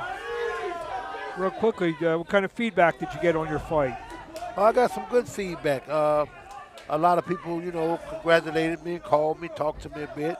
And, I already let them know I'm going to be a little bit lighter in the next fight. I should be able to do a lot more than I'm able to do. So I'm looking forward to see, when that time comes, to see me at 240, 240, 235, around there. I should be at my best. I really love the jab on this kid, straight right hand. Oh, he got a good one, don't he? Yeah. Lead right hand, too, was nice. And see that lead right hand he threw? Another hard right. Any of your contemporaries reach out to you? Yeah. Who reached out to you? Huh? Your contemporaries. Anyone reach out to you after the fight? Well. Some of your ex-fighters, ex-foes? Yeah, they did. Who'd you hear from? Well, Tim Witherspoon was one of them. It's my Philly guy. Terrible Tim. Yeah, Terrible Tim. He was one of the main guys. Him and his son congratulated me and everything. Timmy Jr. very well. You know Timmy Jr.? Yeah, no, I'm from Philadelphia. Right. It's my guy, Tim. Straight right hand from Rodriguez. We close in the last 15 seconds of the night of this fight. Yoandre Rodriguez and Julio Mendoza closing it out. Good right hand. And a hard, big right hand and a huge shot, and Mendoza took him. Yeah, but he almost got knocked out for real. He better be glad the bell rung. Witherspoon didn't want to fight you, I hope. No. That's my dude, man. I really respect Tim Witherspoon.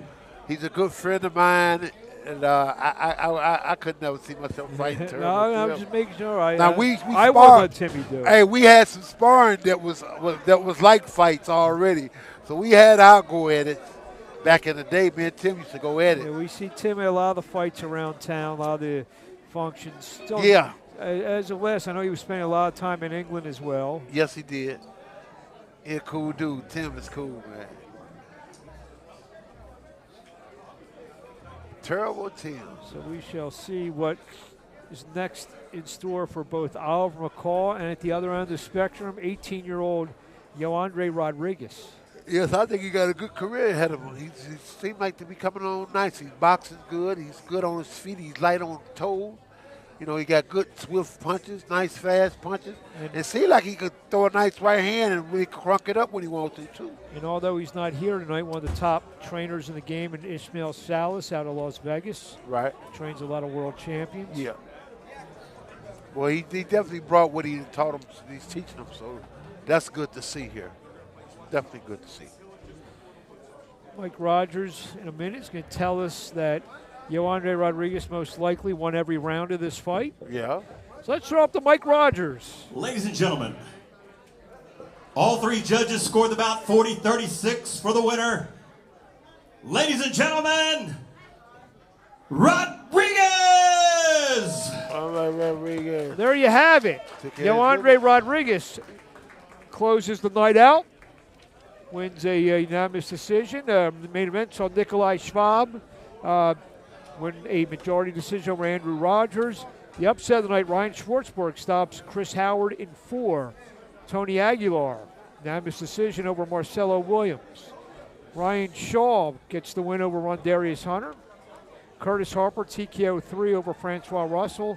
Yoelis Molina, KO 1 over Jashawn Hunter. And Yoandre Rodriguez, unanimous decision over Julio Mendoza. Quick recap of the night.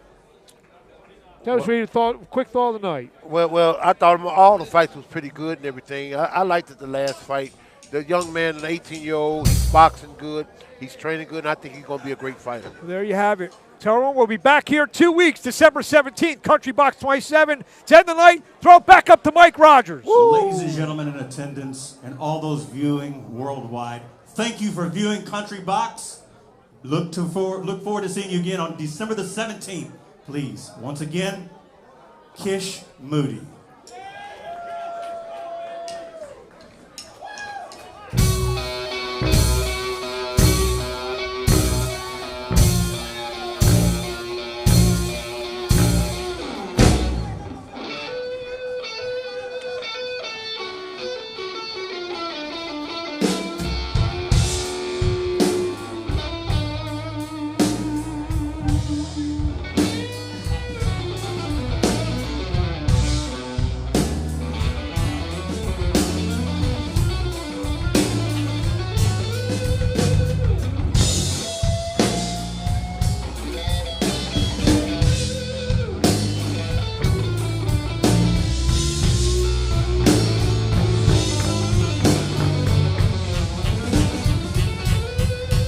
There's a red house over yonder. It's where my baby stays.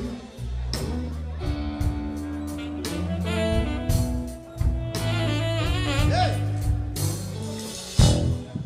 Lord, there's a red house over yonder. It's where my baby stays.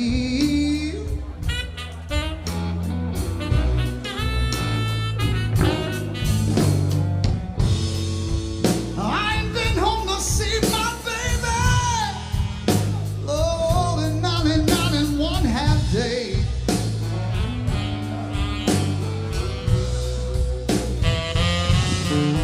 Wait a minute, something wrong.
This is my band up here, stereo down. We came all the way from Arkansas. We sure thank you very much. We're going to have a little after party next door over here in the VIP lounge if you want to come hang out and do some jamming with us. Just saying. Yeah.